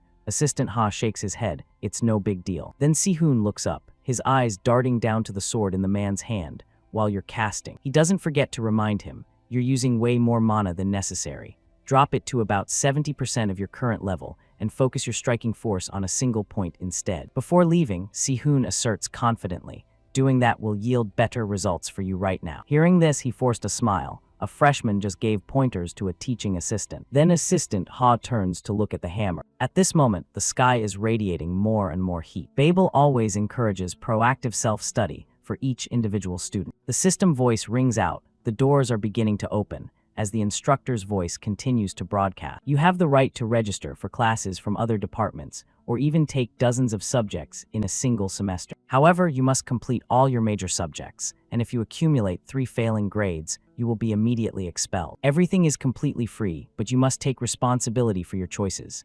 Suddenly, a loudspeaker voice announces, next stop is the magic department area. At this moment, Si-hoon casually steps off the train. As soon as he looks up, Erica unexpectedly appears. A male student blocks the path, his voice provocative. Hey, stop standing in the way. Move it. Si-hoon frowns. Who are these people? Picking a fight out of nowhere. He raises his voice to remind them, you're the ones who need to get out of the way. Hearing this, the student trembles with rage. Erica steps closer. She asks curiously, where are you heading? At Erica's sudden action, the student is stunned. Lady Erica, over here, Si-hoon replies honestly, to the magic department. I was wondering if there are any electives I could sign up for. Seeing this, she decisively makes an offer. In that case, let me show you the way. He hastily interjects, Lady Erica, the meeting is about to start. She snaps back decisively, you guys just go by yourself. The student looks urgent, but the seniors said they really wanted you there. Erica glances over with a cold look, her voice calm but brook no argument. I'm not interested. Turning back to Si-hoon, his gaze remains unwavering. Then the two quickly leave, ignoring the student shouting, Lady Erica. When the space grows quiet, Erica turns to him, her eyes becoming much more serious. Exactly what kind of elective are you looking for? Si-hoon answers slowly, I'm trying to learn more about enhancement charms. She continues to probe. Specifically, what kind of enhancement effect? He replies calmly, something capable of boosting physical abilities, but it absolutely must not interfere with the forging process. Hearing this, Erica suggests, then how about trying barrier magic? Si-hoon freezes, barrier magic. Isn't that type of magic usually just for defense? She explains slowly, it can be very versatile, depending on how you use it. Erica takes a thin piece of paper from her pocket. Gesturing, she says, take this for example, as she holds the paper out to him. Here, try to rip this paper. Si-hoon takes it, clearly sensing a thin layer of mana covering the surface. He's secretly surprised. Did she just increase its durability? No, that's not exactly it. It maintains its original properties, but will automatically become much tougher when acted upon by a strong external force. Si-hoon stares at the piece of paper, analyzing that this technique is extremely suitable for smithing because it requires very meticulous control. Erica chuckles softly. For complex applications like this, you'll probably need help from a professor. He looks at the paper innocently, feeling suspicious. Hey, this magic formula looks very familiar. Meanwhile, she carries on talking. The professor who teaches barrier construction is married to a relative of my family, so I can introduce you to him directly if you want. As she says this, Erica raises her voice slightly to offer an opening. Then suddenly Si-hoon exclaims, this is it. The paper is instantly torn apart. At that sight, she can't help but feel a bit bewildered. You were able to understand my family's barrier magic in that short amount of time, and you even dispelled it already. Morning at the magic department of University. Si-hoon's appearance next to her right in the middle of campus has everyone stunned, becoming the center of curious stares and endless whispering. Why is Erica walking with a guy from another department? I think I saw them together yesterday, too. If I remember correctly, they appeared together at the recent exhibition as well. Amidst the fixed stares and whispering throughout the campus, he can only sigh helplessly. Rumors really do spread fast. Why can't these people mind their own business? It's ridiculous. If Erica really had feelings for me, there would have been some kind of connection between us. Anyway, I wonder what criteria they use to pick people for the class. I registered for this course, but they required a pre-test. Erica immediately speaks up to introduce. This is the location for the barrier structure exam. Si-hoon starts looking around suspiciously and asks, this forest. Other candidates are cursing in frustration. Damn it, what backwater neighborhood is this in? He quietly observes the forest ahead and thinks, are we playing a treasure hunt for an exam? This is starting to get annoying. Could they have used a barrier to hide something or? Si-hoon accidentally steps on a strange spot, causing the barrier surrounding the forest to shatter instantly. As soon as the barrier breaks under Si-hoon's feet, a teaching assistant immediately appears and announces clearly, you've passed the test. He is in total shock, only able to gasp out in bewilderment. What? Robert looks up at the assistant standing by the desk with a skeptical look. That family's young lady is showing interest in our department's valedictorian, Professor Robert Perry, specializing in barrier structure at Ur's Magic Department. He holds out his phone to him and replies, "That's right, just look at this list." He looks at the list on the phone the assistant provided and marvels skeptically. I also found it strange when she suddenly applied for a basic class like. Thanks to that attraction, the number of candidates has tripled, but I'm not happy about it at all. Because there's also a request from the Anao family's young master. So this year we're adding an exam using the Labyrinth of Lost Souls. The Labyrinth of Lost Souls. It's a type of barrier that disorients the senses, making people lose their way. Even though it's just a basic barrier, someone totally ignorant of magic wouldn't even notice its presence. Witnessing the scene before him, Robert is stunned, silently marveling as he realizes his true ability. Even without the young lady lifting a finger to help, he could still break through that labyrinth just by instinct. He announces clearly to the crowd, "All of you here have passed the first round. From now on, we will divide the classes through a second test."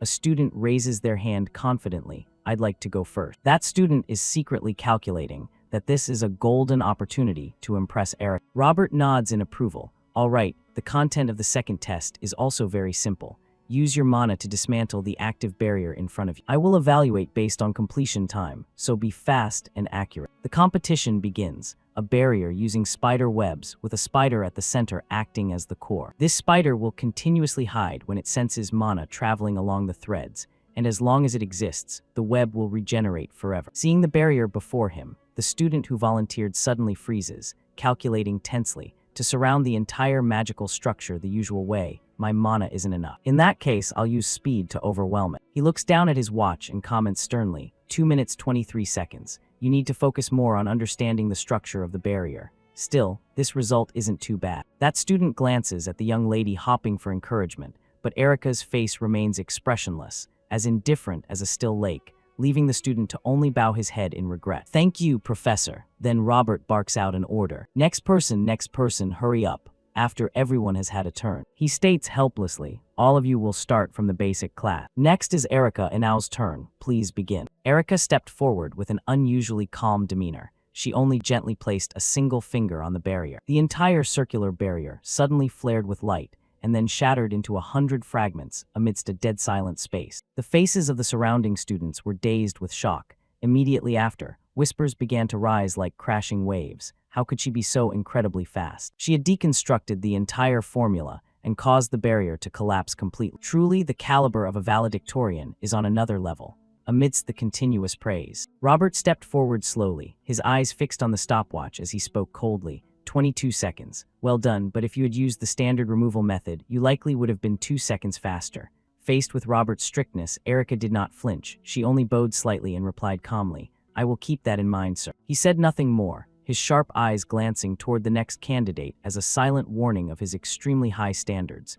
Then he called out the name clearly. Finally, Lee Si-hoon. Looking at Si-hoon's appearance as he stepped out, Robert judged silently. He doesn't look like anything special. Let's just wait and see where his true strength lies. Instead of rushing to deploy magic or performing cumbersome preparation steps, he leisurely sat down right in front of the barrier. The whispers of the student crowd began to grow louder. What on earth is he doing? Does he not know the test is timed? Si-hoon still sat there composed, his gaze unwavering, intently peeling away each structural layer of the energy shield. This barrier possessed properties very similar to M1E1C, TH1E1CH, ink stone. Specifically, the ability to self-repair and return to its original state if the impact did not reach a certain threshold. Therefore, to be able to forge this type of stone, a blacksmith must transmit all impulses at the exact same moment with a precise ratio. Robert finally lost his patience. He strode forward and questioned, "What kind of trick are you trying to pull here?" "Listen to me first," her voice cut in. "Just leave him be." Faced with Erica's authoritative request, he could only fall into a helpless silence. Robert said nothing more, his lips pressed thin as he stepped back. In the absolute stillness, Si-hoon's mind was still operating at maximum speed. "So if I do this, could I perhaps retain the impulses that have accumulated within the stone block, instead of it shattering or vanishing as usual?" As soon as his finger touched the critical point, the entire barrier suddenly erupted in a violent blaze. Amidst an atmosphere thick with astonishment, Si-hoon only spoke in an ordinary voice, as indifferent as if he had just finished a trivial chore. "It's done." With just this, he thought to himself, "I can forge the ink stone now. Sihun stood up, stepping through the ruins of the debris with a nonchalance, as if its existence had never meant anything at all. The barrier having vanished, he stood up and walked away decisively, ignoring all the gazes around. The teaching assistant looked at the watch and announced,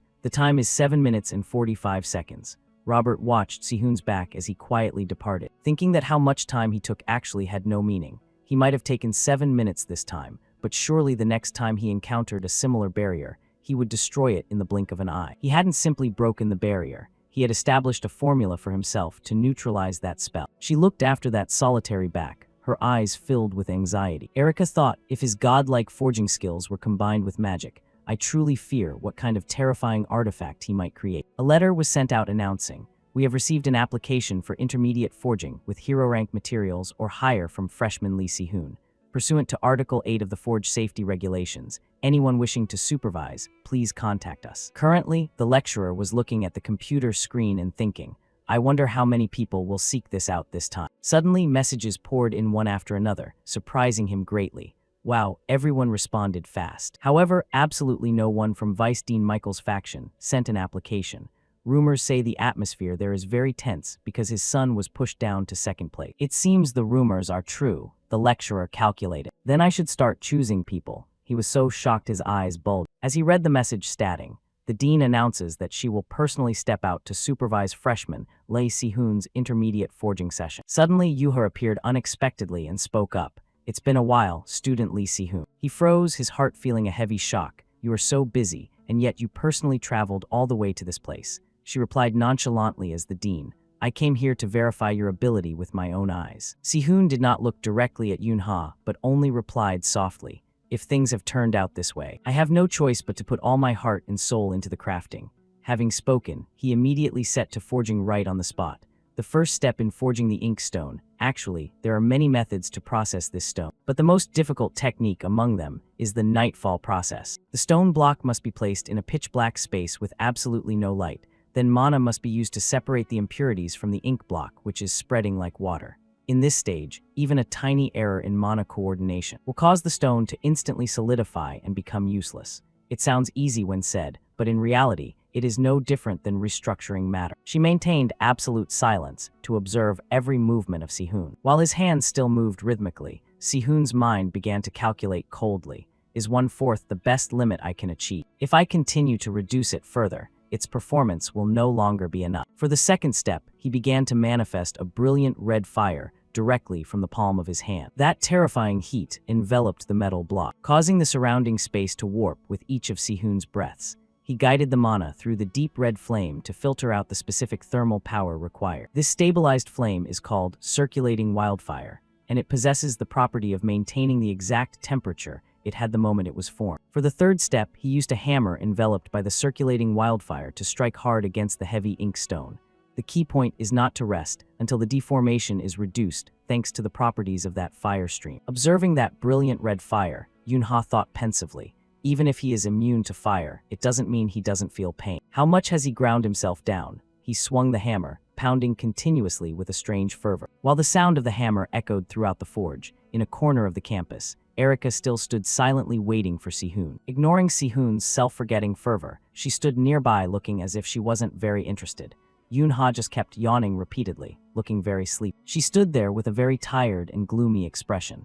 4 hours of forging had passed. The properties of the ink stone, after having absorbed the fire to its limit, were beginning to change. He breathed a sigh of relief, thinking, it's done, the deformation has stopped. Melting the processed ink stone block, then pouring it into the mold prepared beforehand. The tired gloom on Yunha's face instantly vanished, replaced by an astonished glance. She thought, casting instead of forging. The attributes will change because of the darkness lying deep within the mold. What on earth is he thinking? For the fourth step, Si-hoon was just about to start when Yunha suddenly spoke up to stop him.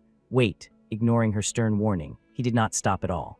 In Si-hoon's head now were only numbers and magic structures running gradually, slowing down the transformations in the ink stone with a barrier-breaking formula, and creating a mana circuit in that short interval. When the mana circuit managed to take shape in the brief moment of the ink stone's transformation, everything suddenly went silent, revealing the final product in Si-hoon's hand, an ink spider bracelet, deep black and solemn in color. As soon as the bracelet took shape, a mechanical sound rang out, breaking the silent atmosphere. The system notification board suddenly appeared before his eyes. The The permanent item Ink Spider Bracelet is complete. To break prejudices, a bold challenge that spares no one is necessary. Though the potential of the materials was not fully exploited, the blacksmith's skill in forging new possibilities deserves to be considered top tier. You have acquired the skill Black Soul Thread, Ink Spider Bracelet, rank, rare, quality, average. A bracelet crafted by forging heavy ink stone. It possesses the attribute of absorbing the wearer's mana, and its weight will increase proportionally to that amount of mana absorbed. By absorbing and storing the wearer's mana, the Burst Ring skill can be used. The Burst Ring skill helps control gravity within a 1-meter radius around the user. At this moment in the dead silent space, Si-hoon exhaled softly and spoke. It's a success. Amidst the quiet atmosphere, Yoonha's hungry stomach let out a loud R-1ED9T, R-1ED9T, as if to announce it to the whole world. He froze and glanced over with a confused look, while she turned red with embarrassment and hurriedly covered her stomach, as if trying to hide the betrayal of her body. Si-hoon could only look up at the sky and let out a helpless sigh, as if he had just witnessed a legend collapse right before his eyes. Yoonha observed it and gave her subjective opinion. Could this be the resonance phenomenon? Impressive. It looks simple. But its power isn't too strong. If done correctly, we could aim toward creating a set effect. He still maintained a normal appearance as if nothing had happened, slowly bringing the item to her and saying, I apologize for being unable to give you a weapon while you are in trouble because of me. I don't know if this item helps as a snack to clear the palate, but at least please accept. Si-hoon said nothing more, just maintaining that posture and looking toward Yoonha. She took the item from Si-hoon's hand and suddenly activated the unique skill, Soul Forge. Yoonha tasted it slightly and then gave her assessment. This is quite delicious. He blurted out, is that true? She replied nonchalantly, yes, figuratively speaking, its flavor is like crunchy fried crumb. Si-hoon thought to himself with relief. I have the habit of crafting everything to suit Yoonha's taste already, don't I? Perhaps I will easily raise my bond level with her. He smiled slightly at Yoonha and said softly, I'm glad you like it. She nodded appreciatively and spoke, of course, although it's a bit of a pity to eat this while those items are laid out before me. By the way, when do you intend to handle the 5-colored blade and the heat-storing scabbard? Si-hoon shook his head slightly, his gaze retaining its characteristic composure as he replied, I have no intention of selling them right now. Yoonha paused slightly, her face full of question mixed with a bit of impatience as she pressed. I'm sorry, what do you mean? Is the price still not high enough? He answered calmly, I will keep them to prepare for the conquest class. Si-hoon smiled slightly and thought, and besides, there is a saying that hunger is the best sauce. He nodded slightly as a promise and stated, once I have equipment worthy of giving you, I will let you know first. She blushed with embarrassment, brushing aside the awkwardness to regain her composure and said, I will look forward to that. Is the forging finished for good now? He replied. Yes. Yoonha spoke up to remind him. Then let's leave. The staff will come to clean up. Si-hoon replied hoarsely. Good, because I don't have a shred of energy left to clean. While walking, he suddenly felt dizzy and fell backward. She hurriedly caught Si-hoon. Yoonha asked worriedly, Are you okay? He steadied himself and replied, Yes, I'm fine. Perhaps I just distributed my stamina a bit incorrectly. She immediately made an offer. Let me take you back to the dorm. Or are you perhaps afraid of heights? Si-hoon replied decisively, I am not. Immediately, Yoonha scooped him up in her arms in a princess carry, leaving him unable to react. Let's go. She braced one foot for momentum. Yoonha powerfully zoomed away like a bolt of lightning through the air. While still carrying him in her arms, Yoonha was circulating mana and thinking, can the mold I just absorbed really draw out this much power? While being carried and whisked away midair at a terrifying speed, Si-hoon could only surrender helplessly, thinking that in many respects, the current situation had changed significantly compared to before he returned to the past. Meanwhile, Erica was still patiently standing on the campus, waiting for him. Lee Si-hoon still hasn't appeared here. I need to give him this invitation. On the free forum of the Babel Academy's refining department, an anonymous person had taken a photo of Erica and posted, Why is she appearing here? Isn't she the top entrance student of the combat department? A series of comments appeared. Someone said the girl had been standing motionless in front of the refining department's main building for 3 hours. Then a flood of people appeared to reply to that comment. Is she waiting for the valedictorian of the Borsapa department? Last time she was seen waiting for him at the dorm too. Is it just that? If so, he should just call her and tell her to come down. Si-hoon had also seen these things. He asked himself helplessly, what on earth is going on? Si-hoon reassured himself. Whatever, if there's something truly important, I'm sure they'll find me again. Just then, the classroom door opened. A middle-aged man entered and introduced himself. Pleased to meet you all. From today, I will be in charge of teaching the Understanding Tools class. My name is Ricardo's Miles. He slapped the door to get everyone's attention and ordered. First, everyone moved to the training center. Whoever arrives last will have to run 20 laps around the stadium as a penalty. Begin. Immediately after Ricardo's finished, the students jumped up and ran. Why a sudden run? Sihoon was also tense among the crowd. Wasn't this supposed to be a theoretical lesson? They wouldn't stop nagging. I don't know either, just run. Finally, they all arrived. Sihoon had been penalized by Ricardo's and had to run the full 20 laps. He replied nonchalantly while running, "Yes, I'm running." The people around watched and gossiped. This guy's stamina is truly as bad as it can get. I wonder if he really did well on the intermediate forging exam. A while later, Ricardo's came out and called, "All right, everyone pay attention." He lectured seriously. Initially, the Understanding Tools course was designed to teach the theory of equipment structures. However, due to recent fire sword hunting incidents, we must change our training method. There are attacks targeting blacksmiths capable of crafting fire swords of hero rank or higher. Those people are called fire sword hunters. While running and listening, Sihoon thought to himself, even before I went back in time, that was still an unsolved case. He continued, no matter how strong a defense system you prepare, in the end, the only thing that can protect you is this body. Then Ricardo's raised his voice to instruct. Therefore, parallel with studying tools in this class, you will also be taught skills to protect yourself. The students replied in unison, "Yes, teacher." Ricardo spoke with satisfaction. "Very well, today our topic will be sword." Sihoon was still telling himself that this time, he also needed to be a bit more careful. His feet kept lifting. To do that, the top priority is to improve my own stamina. Sihoon's hand clenched slightly as he evaluated silently. Even though I made it myself, its effectiveness is indeed very good. The system displayed information. This is a bracelet cast from inkstone, capable of absorbing the wearer's mana to increase weight accordingly. It will store and draw mana from the owner, allowing the activation of the burst ring skill. The burst ring skill helps control gravity within a 1-meter radius around the user. Looking at the system's stat board, he set a goal for himself. My basic stats have increased by an average of about 5 points. Before freshman year ends, I must make this body strong at any cost. It wasn't until much later that Ricardo's turned to call Sihoon. "Stop running and come here immediately." He looked down at his hand again. Burst ring. He evaluated Sihoon in secret. "Your physical condition seems better than I thought." Then Ricardo's held out a sword toward him and suggested, "Let's see if you have the aptitude to learn swordsmanship. Try swinging this sword." Sihoon took it and observed it for a while. It might be a bit difficult to move flexibly because of the influence of the ink spider bracelet. In his heart, he hesitated. That isn't exactly a well-honed technique, but should I try using that move? Finally, Sihoon made up his mind and whipped the sword down. The students outside burst into mocking laughter. "He's way too slow. He must be completely exhausted after finishing that run," though they noted, "Still, his striking posture doesn't look half bad." But Ricardo's had a completely different assessment. "No, it's actually quite excellent. Your blade seems to have a clearly defined path that it needs to follow." He turned and commented, "However, your tempo is still much too rushed. It would be best to fix this point before you continue." Sihoon's eyes became sharp in an instant. Ricardo's entire body seemed to tremble. Space itself seemed to turn white in his field of vision. Ricardo's gaze froze. He looked in confusion at the sword held close to his neck. Ricardo's wondered to himself, could it be that I was just terrified by a technical student to the point of having such a horrible hallucination? Then he asked hesitantly, "Who was it that taught you that swordsmanship?" Sihoon smiled slightly, but inside he was completely bewildered. Why did that move actually work? He once told me it was just a technique created on a whim in under 10 minutes. Sihoon recalled old memories where Guangsu had scratched his ear and said, "Look, I told you I'd pay you back next time.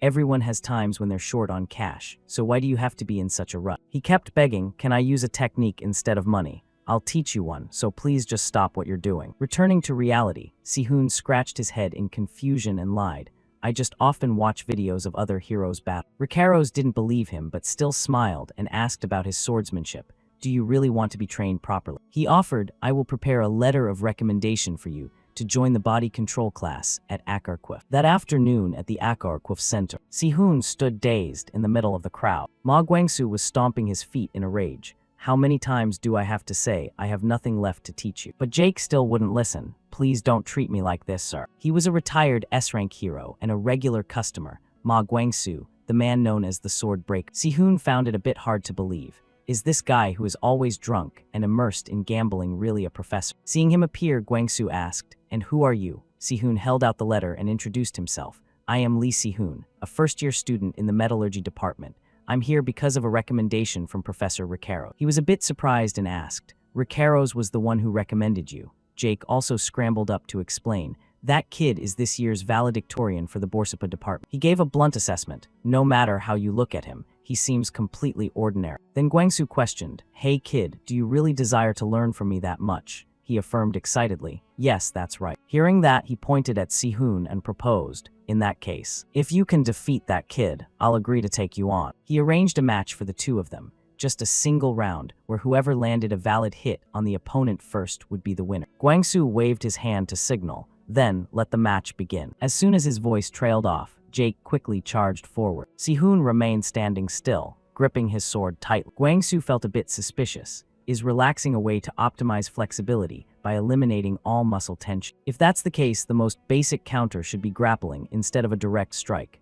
Meanwhile, Jake swung his arm to attack. Guangsu sighed in annoyance. "This is exactly why I hate show-offs, always worrying about mental calculations instead of actually fighting properly," he complained. "This isn't fun at all, what a buzz." Immediately after, Jake rushed in and grabbed Si-hoon's waist. He gritted his teeth in surprise. What kind of crazy strength is this? Then Si-hoon told himself, but he activated the burst ring skill. Power surged from it in a blinding flash of light. Si-hoon had successfully turned the table. He hissed in a bit of pain. Si-hoon's fist was right in front of his opponent's face. Blood was also dripping down from his nose. Seeing this, he smiled slightly and asked, "It seems I was a little bit faster, wasn't I?" The space quickly became quiet for a moment before Jake finally spoke.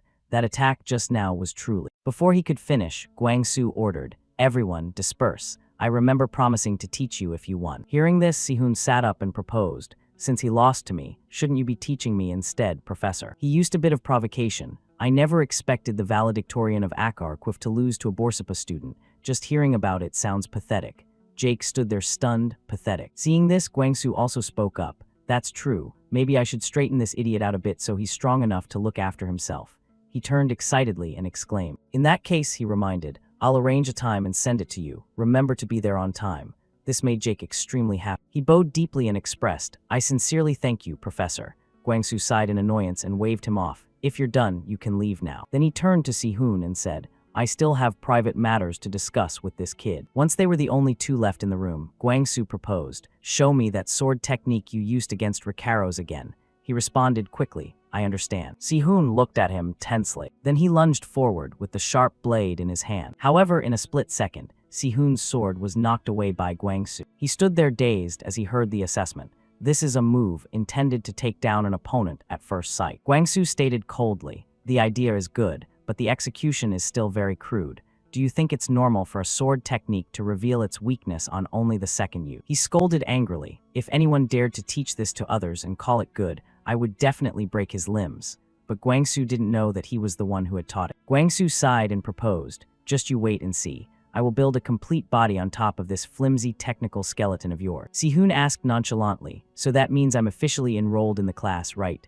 Guangsu, full of questions, confirmed, "Of course that's right." Hearing that, he felt relieved and bid farewell. "Then, if I may, I'll take my leave for today." After Si-hoon left, Guangsu glanced after him and reflected, "This kid is really stiff." Once outside, Si-hoon sighed in annoyance, acting like he's so noble even though he's just providing after-sales service. Just then, Jake stepped up to greet him. "Hey, you." He replied in surprise, "You haven't left yet." Then he took out a letter and said, "I have something I want to give to you." Si-hoon gasped in confusion. "What is this?" So he explained, an invitation to join Noblesse. Basically, it's a gathering for students from prestigious families. Si-hoon realized in his heart, could Erica have intended to give this to me from the start? Jake spoke up excitedly, "There are a lot of snobs there, but I think this would be a good opportunity for you." However, Si-hoon hesitated. "I'm not sure if I should just accept something like this." He smiled brightly and expressed, "It's thanks to you that I got into that class, so I should at least show my gratitude like this." Seeing this, Si-hoon also smiled and said, "Thanks." A while later, on his way, he silently assessed the electives he had registered for so far, barrier structure and body control. "I also want to try an elective from the Borsapa department. Right now I'm weighing between alchemical curses and enhancement." Because he was distracted, he accidentally bumped into someone. Si-hoon stopped and apologized. "Excuse me." His gaze suddenly froze. It turned out a girl had grabbed his wrist and was scrutinizing it. "Did you make this yourself?" Si-hoon stated bluntly, "And what if I did?" Then she proposed, "How about I perform an enhancement on it for you?" The system quickly displayed a notification that a link with a target named Lee Claudel had been successfully established. Lee Claudel was someone capable of upgrading equipment by 2 whole tiers through enhancement, a genius among geniuses who had crafted legendary tier equipment. The one known as the person who revolutionized the entire enhancement industry. Lee screamed out in shock, inkstone at a rare level. She studied it incessantly. If I just add a few formulas here. No, it's too wonderful to stop at just this level. Then Lee held her head wearily. It's no good, how am I going to solve this dilemma? Witnessing the scene, Si-hoon silently assessed. I never expected her to be such a weird person. Then he asked nonchalantly, is the equipment not good? Lee quickly presented the issue. The problem is that there are too many things I want to do with it. It's forged from inkstone, but why is the compatibility so incredibly high? There are so many formulas I could apply that I can't decide. Hearing this, Si-hoon placed something on the table and said, in that case, this should be fine. Seeing her confusion, he reminded her, there's still more. Si-hoon warned carefully, furthermore, it has a resonance phenomenon, so please keep that in mind. Lee asked excitedly, you, just who the heck are you? He introduced himself nonchalantly. I'm Lee Si-hoon, a first-year metallurgy student and this year's Borsapa valedictorian. She was utterly surprised and marveled. A freshman, that's incredible. I'm a third year in the enhancement department. Just then someone walked up and interrupted their conversation. I have something to say, follow me for a moment. Si-hoon quickly recognized her. Wasn't that Erica's errand boy? Lee stood up irritably and scolded. Can't you see we were talking first? He finally lowered his voice and spoke. I want to settle this amicably, so please give me a few minutes. Si-hoon replied coldly, if you have something to say it right here. So he sighed and proposed, apologize for your rude attitude toward Lady Erica. You dared to tear up the invitation the lady gave you right in front of everyone. Si-hoon exclaimed in confusion, but the lady herself asked me to tear it up. His eyes immediately became angry and he scolded, of course, you have your own excuses. If only you hadn't accepted the invitation from the Myers family. Si-hoon questioned irritably, did Erica send you here? He quickly denied it. No. This is entirely my own personal intention. Just then Lee also burst out laughing mockingly. Yeah, sure. She bluntly exposed him. Is there anyone who doesn't know you're the young master's trusted subordinate? This made him furious. How dare a piece of trash like you? You might be delusional right now, thinking you're someone special. He criticized Si-hoon, but Babel has no shortage of geniuses who are far beyond your level. However, he replied dismissively, when you say that, are you referring to yourself? Si-hoon's words hit him like a bolt from the blue. The man shouted angrily, shut up right now. Si-hoon watched his power erupt, but still nonchalantly reached out his hand. With just one hand, he was able to resist the phantom beasts charging at him. A surge of mana suddenly vanished, and he remarked, just as I suspected, that wasn't created purely from mana. You used double swords as a medium to attack even though they were just phantom. This made him so terrified he began to stutter. How could you possibly? Si-hoon replied nonchalantly as he spun the weapon in his hand. Who knows? He laughed excitedly and marveled. That sounds pretty tasty. At the same time, the system announced that the greedy iron link seal was officially activated. He exclaimed helplessly, my million is gone. Si-hoon smirked and expressed, with such an excellent flavor, no wonder you go crazy for it. The system displayed the Ryu Yunha link information. Greedy iron, ultimate high-quality grade. A type of iron capable of generating thermal energy by devouring other types of iron. It corrodes metal upon contact and absorbs their cores into itself, hunting and consuming iron to produce mineral blood. Remaining durability 78%. Burst ring in a split second, Si-hoon lunged forward. He punched the guy square in the stomach. This sent the man collapsing to the ground on the spot. Si-hoon turned to call out to Lei, so, senior. He glanced at her and asked, are there any lectures in the enhancement department that you think are worth recommending to me? Lee's face suddenly turned red, and then she spoke up. Ancient enhancement. There's an extremely outstanding senior. They're named Lei Claudel. After leaving, the man clutched his stomach in pain, muttering, damn it. He couldn't stop grumbling, unable to believe a freshman possessed such staggering reaction speed. Just then, Erica appeared in front of him. Excuse me, I'd like to borrow that short sword to examine it for a moment. He jumped in surprise and shouted, Lady Erica, when did you get here? Then the subordinate respectfully handed it over to her. Here, it's right here, my lady. Erica looked at the sword in her hand and reminded him, there's no need for you to report this incident to my brother. As for the head of the house, I will speak with him privately later. He scratched his head in confusion and replied, yes, I understand. Erica evaluated it silently. As expected, it was equipment meant to be used as a medium, and it even had an anti-theft seal carved onto it. She felt a sense of bewilderment. Could he have created a counterattack skill based on her magic and Professor Roberts? Erica's mind began to wander. Lee Si-hoon's talent for forging techniques might even far exceed rank S. I absolutely must adjust his magic compatibility, rating to rank A. The system suddenly pinged. A link with the subject named Erica now has been established. This left Si-hoon bewildered. What is going on? He began to speculate if she had been secretly watching while he fought that subordinate. Sihun held the blades in his hand helplessly. At least he had received decent compensation.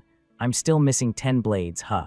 Leaving them like this is a bit crude, but if I combine them with the black soul thread, they'll definitely be useful. He yawned and sighed. Whatever, let's set that aside. I was really looking forward to Professor Kim In-cheol's class, but I didn't expect to listen to boring, empty theories I already know by heart all day. Right after In-cheol spoke up seriously, that's enough explanation. Now let's get to the core part. He picked up an object on the desk to explain.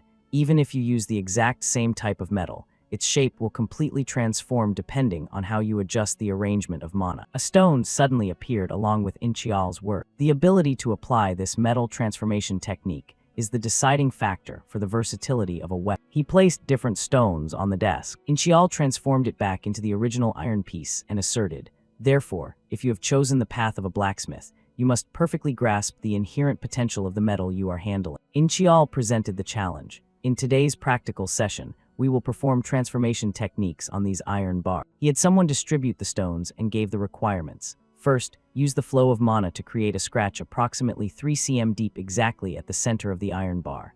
This material has been refined to react very sensitively to deformation, so you must operate with extreme caution. In Sihun's heart, he silently noted that it seemed the professor didn't completely dismiss magical forging methods after all. In-cheol announced clearly, "Your time limit is 10 minutes. You may all begin now." The students were incredibly confused by the iron bars in their hands. "Why is this happening to me?" Everyone grumbled. "It won't return to its original shape anymore." Just then, 2 people stepped forward. Sihun spoke nonchalantly. "I've finished." Hands glanced over at him and reported, "I'm done as well, Professor." In-cheol praised them with satisfaction. "Well done. You two can move on to the next phase of training." Then he presented another problem. "I will demonstrate another arrangement diagram. Try to apply it." Hands glanced at Sihun confidently. His speed and completion level were equal to the other. "I'll definitely win this time." In-cheol continued to explain, "Next, we will arrange it according to this diagram." Hands rushed to perform it with sky-high confidence. "My time has come." Hands thought happily that he would complete it perfectly to make everyone marvel. However, after he finished, In-cheol requested, "Hands Barmut,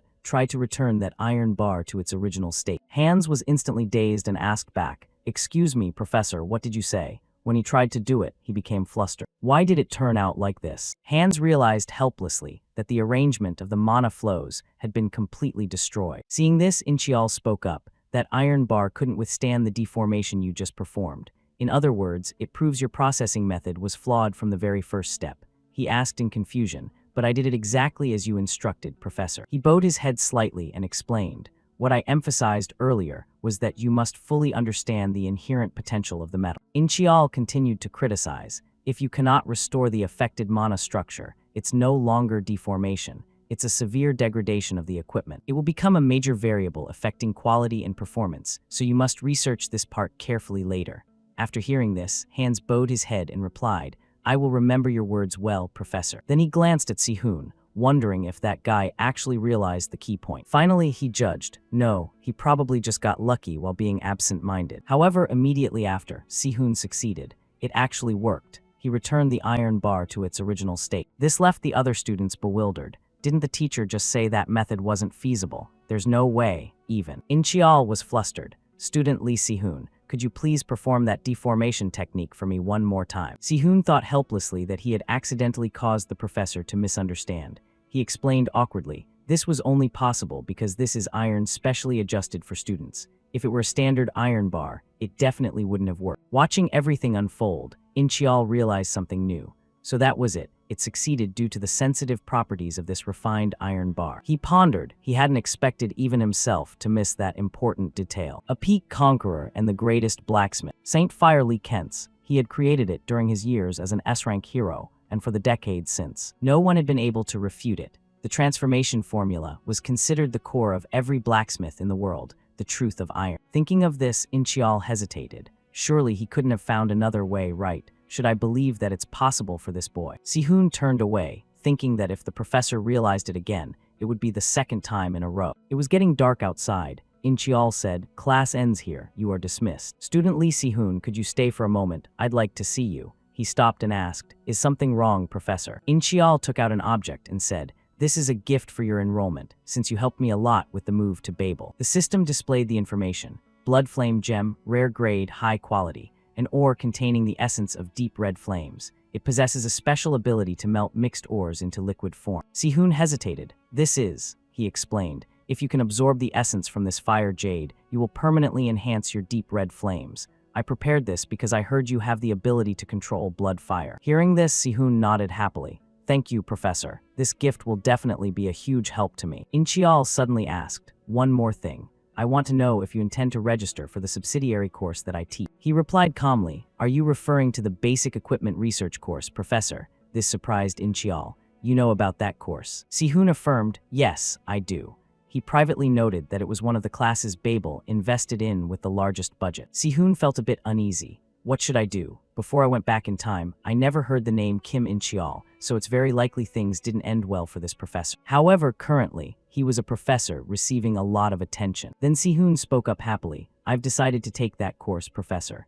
Inchial asked with concern, are you sure? I saw you've already registered for quite a few subsidiary subjects. But he replied calmly, if I add this one, it will only be my 4th subject. Inchial didn't say anything more and shook Sihun's hand. Then I look forward to working with you. He replied politely, me too, sir. Simultaneously, the system pinged, extracting link from subject Kim Inchial. Link with creator Lee Sihun is currently at level 1. Link Kim Inchial, smoldering iron, high rank, quality, middle low, a metal containing a conflagration within. It has properties similar to wood and can store flames inside. Sihun thought to himself, if one can extract metal from another's body, it means they can also forge and temper the human body itself. When multiple elemental mana types exist in one body, they conflict with each other. Because this is extremely dangerous for a blacksmith who requires absolute precision, using only the attribute best suited to one's talent has become an unwritten rule. However, I am a completely different case. The internal mana used to block the temperature is being depleted appropriately. Once the body is empty of mana, it will begin to attract the essence of the deep red flames inside. What I need to do as a blacksmith is establish a specialized mana circuit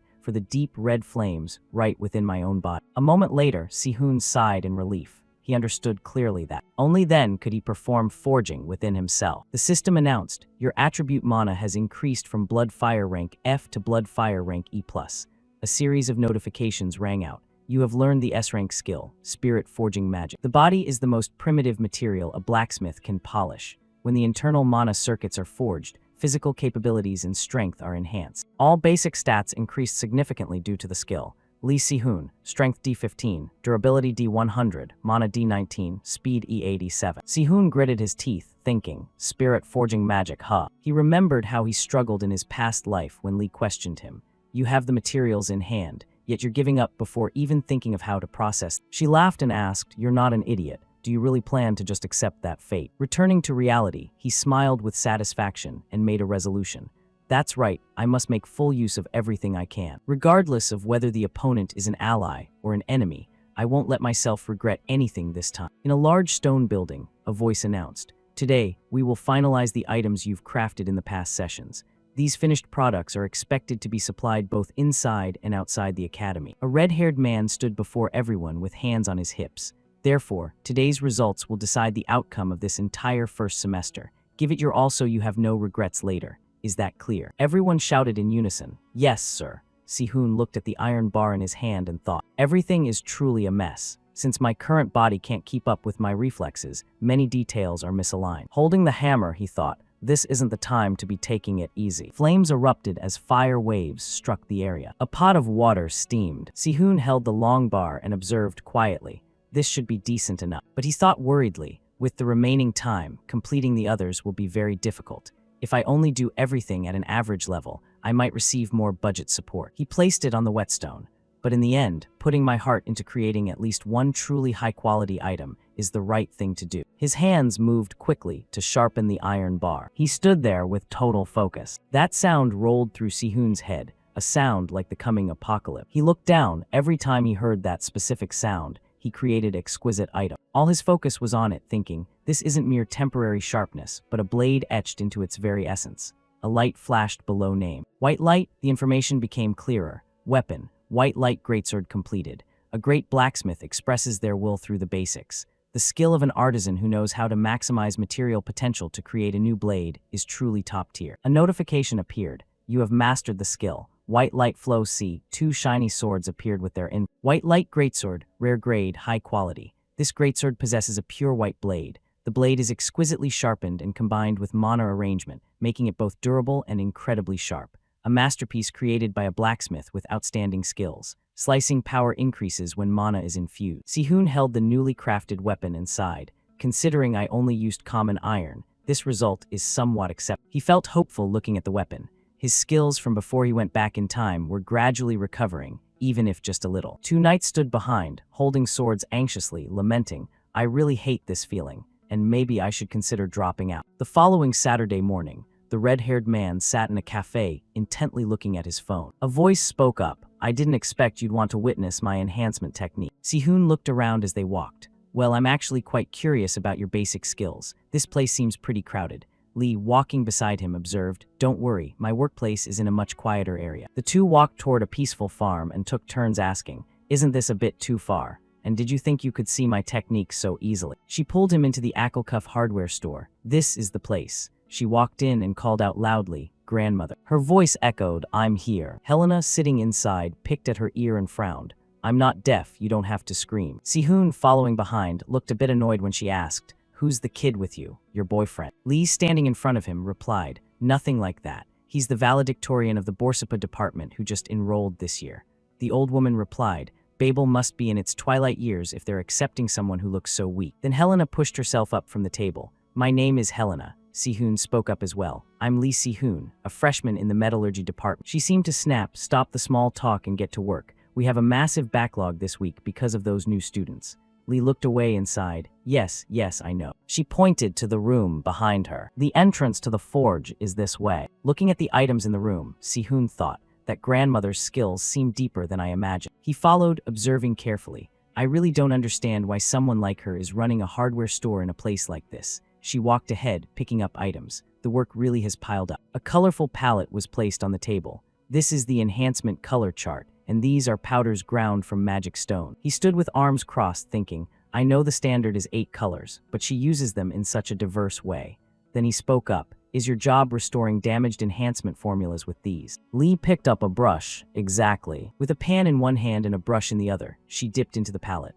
Thanks to this, I can make money and perform enhancements to my heart's content without worrying about material costs. The painted color lines glowed with hues. An ordinary pan became much more impressive through her hands. Sihun stood there observing, quiet. I came here because she seemed to be stuck in a slump with her work. He recalled a memory of someone standing before him.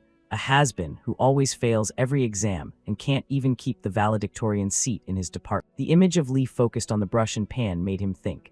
Now that I've seen it with my own eyes, I think I've found the cause and the solution for her slump. With those thoughts, he turned and walked. Being able to immerse oneself in work like that is a talent in itself. He stood before a wooden table with hands in his pockets. An item on the table caught his eye. This will resonate with the mana arrangement to create a special effect. He bowed his head to look closer. Anyway, it's been a long time since I've carved white light. My hands are starting to itch. Helena, standing behind him, saw this and said, go ahead and try using it. She frowned. Of course, if you're capable enough, just pick anything from that pile over there. He glanced back, thinking, I get the feeling she's ordering me around on purpose. He turned his head. If I'm allowed to use a special whetstone of that quality, I definitely have to try it once. Then his eyes fixed on it. His hand grabbed the handle. She stood behind with arms crossed. Are you really going to use that item? Sihun excitedly touched the blade.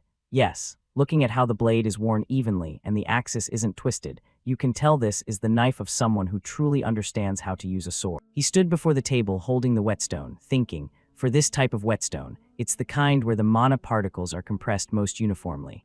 If I use this, it'll be powerful enough to sharpen the blade to its ultimate limit. His hands moved with gentle technique as he placed the knife on the whetstone. Helena stood behind him, a big question in her mind. Is that kid really just a freshman who enrolled this year? Lee stood behind them and shouted excitedly, startling the older woman, it's all finished. She suddenly realized the situation and gasped, oh, Grandma, when did you get here? Grandma didn't even turn around to look as she replied, I don't even know myself, you silly girl. She stepped up to stand beside her and glanced over. You were trying to find a mistake in your junior's work, but in the end, he taught you a lesson instead, didn't he? Helena used her hand to shove her back roughly, snapping in anger, "Be quiet and leave me be." She looked toward Sihun, who was hesitating, and asked, "Are you done with all the work?" He replied with a smile, "For now, this is the best result I can manage. Next time, I'll definitely do even better." Helena swung the sword down forcefully and said, "All right then, you two should head home early." Lee grabbed his arm as they stepped outside, glancing back. "She's just being grumpy for no reason. Let's go." Inside, she stood with her hands on her hips at the spot where he had just been working. Suddenly, a man in a polite suit tapped loudly on the door. "Sis, are you forging something?" Helena looked out and grumbled, "Keep it down, will you?" He hurriedly rubbed his head awkwardly. "There's a huge backlog of orders right now. How's that kitchen knife coming along?" He spoke with a lack of composure. "When are you finally going to give up that job at the restaurant? Someone who's supposed to be a professor in the combat department shouldn't be." She snapped back irritably. "Stop nagging me about my personal hobbies." He walked in and picked up the knife on the table. "Ah, here it is." Suddenly, he sensed something unusual. He frowned and turned to look at her. "Sis, did you sharpen this while drinking again?" She stood there with her arms crossed and her head down. "I didn't do that." He continued, "Then could this be the work of those new assistants you've been close with lately? Their skills must have improved by leaps and bounds then." Helena lowered her eyes and replied, "It was a freshman." He turned back, unable to believe his ears. "What?" Her eyes opened as she answered, "A kid from the new class that just enrolled this year is the one who sharpened it." Recalling the image of Sihun, she wondered, just what kind of person is that guy anyway? As Sihun walked outside, he asked, "Was that old lady at the hardware store actually a former instructor in the metallurgy department?" Walking beside him, Lee replied, "That's right. I heard she retired 5 years ago and moved to Akelkuf to open this shop." He glanced down at her. "I wonder if there's a hidden story behind that." She glanced back and said, "I'm not really sure. It's probably nothing too special." Images of the academy surfaced as she shared. "Over the past 5 years, quite a few professors have left the metallurgy department."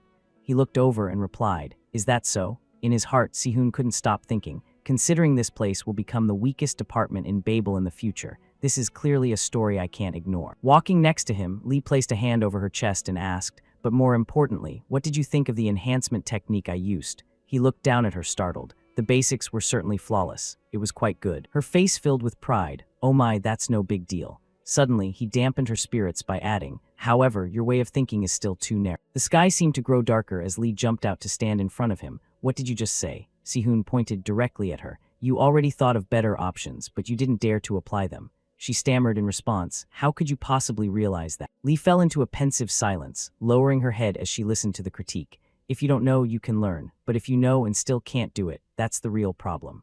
A master craftsman's imagination is their weapon and their natural talent, yet you are holding yourself back." Everything seemed to crumble inside her. "It's as if do you think I only do things this way because I don't understand it?" Sihun winked, sighed, and started looking for something in his coat. Then he pulled out a sword, surprising her. "I have other plans, so I can't demonstrate for long. Focus and watch closely." He brought out a stone from the water as an example. "Suppose someone asks you to place a stone beneath the surface of the water. Creating the stone and dropping it in is the blacksmith's job." The image gradually faded, but depicting the image of that sinking stone onto the water itself is the art of enhancement. That is why enhancement always carries within it the essence of dreams.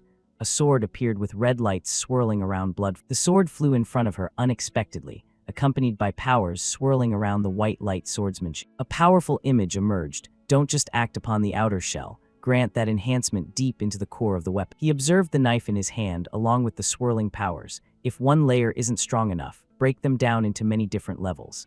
Sihun's hand swept it downward. "When you do it this way," he stood there and threw it forcefully behind him, and it stood upright in the ground. "It stabs directly into the earth." Everything seemed to pause for that path of power as he looked down, lost in serious thought. "Although I can't claim this is a standard enhancement technique, if it's luck." Seeing her with her hand to her chin made his thoughts grow.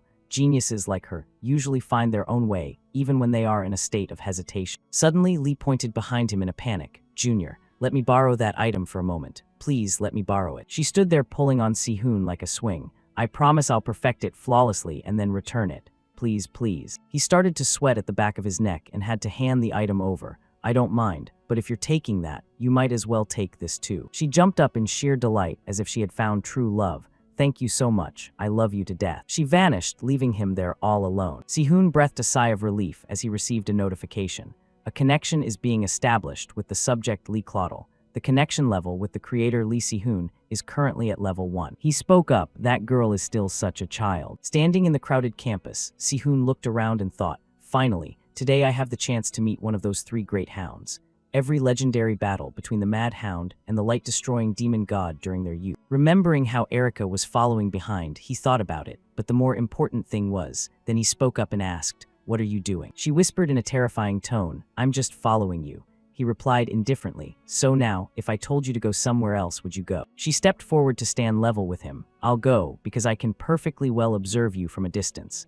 Si-hoon glanced back inside. "I figured you'd do that." Then he stepped forward. "Come on, let's go inside." An item like frozen snow appeared with an introduction. Social contract link of Erica Inao. Rank, rare, quality, low to medium. A mana-infused synthetic ore that has been refined, acting to stabilize the chaos of mana when mixed with other minerals. Another magic stone appeared with a notification. Complex explosion block link of Lee Claudel. Rank, rare, quality, premium. A multicolored sharp stone ore that acts as an excellent amplifier to maximize the potential of composite materials. At the massive stadium campus, Lan Fang appeared adorably on the projection screen, a warm welcome to the new students of Babel Academy. "You have come to the famous sightseeing spot of the martial arts arena. I send my most respectful greetings to all of you in this ranking match." She posed and winked on the screen. "I am the youngest professor in the martial arts department, and I will be taking on the role of commentator today. My name is Lan Fang." Under the spotlight, her voice continued to ring out. "So, without further ado, let's introduce today's gladiator." The tall silhouette of a woman appeared under the lights. "First, look over here.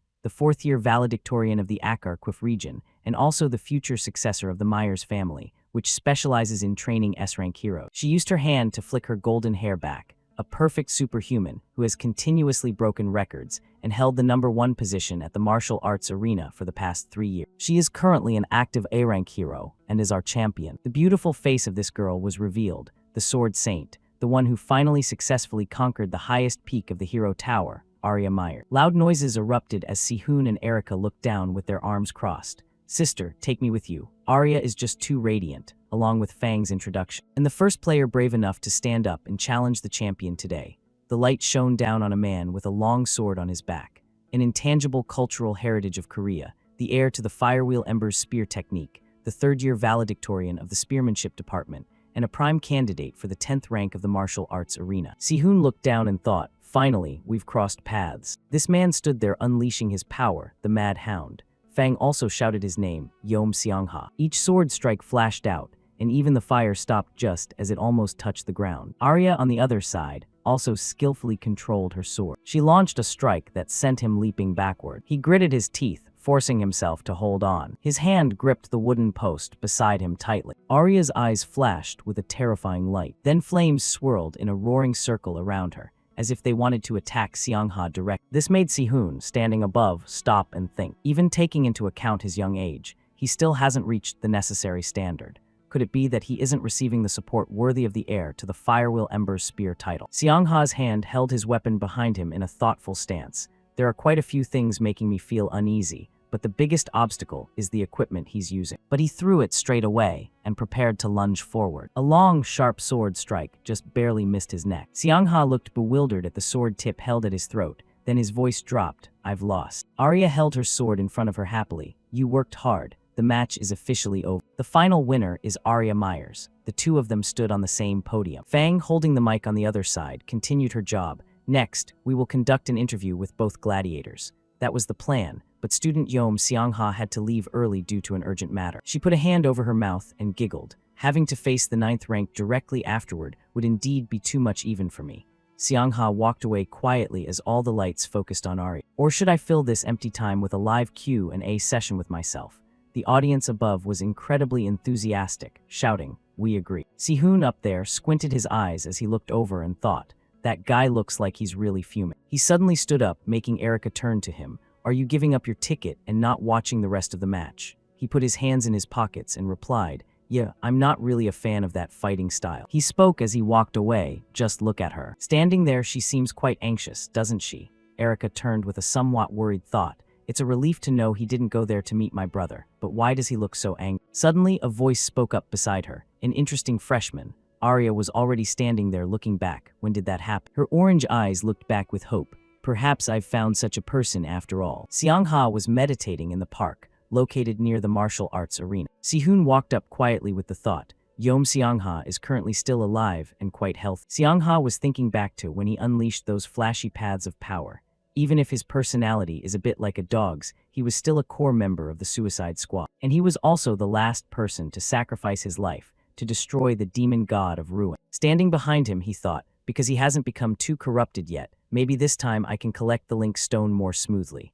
Meanwhile, he was frowning and looking down. You were just watching the practice match, weren't you? Sihun replied with his hands in his pockets. That's right, I watched a bit.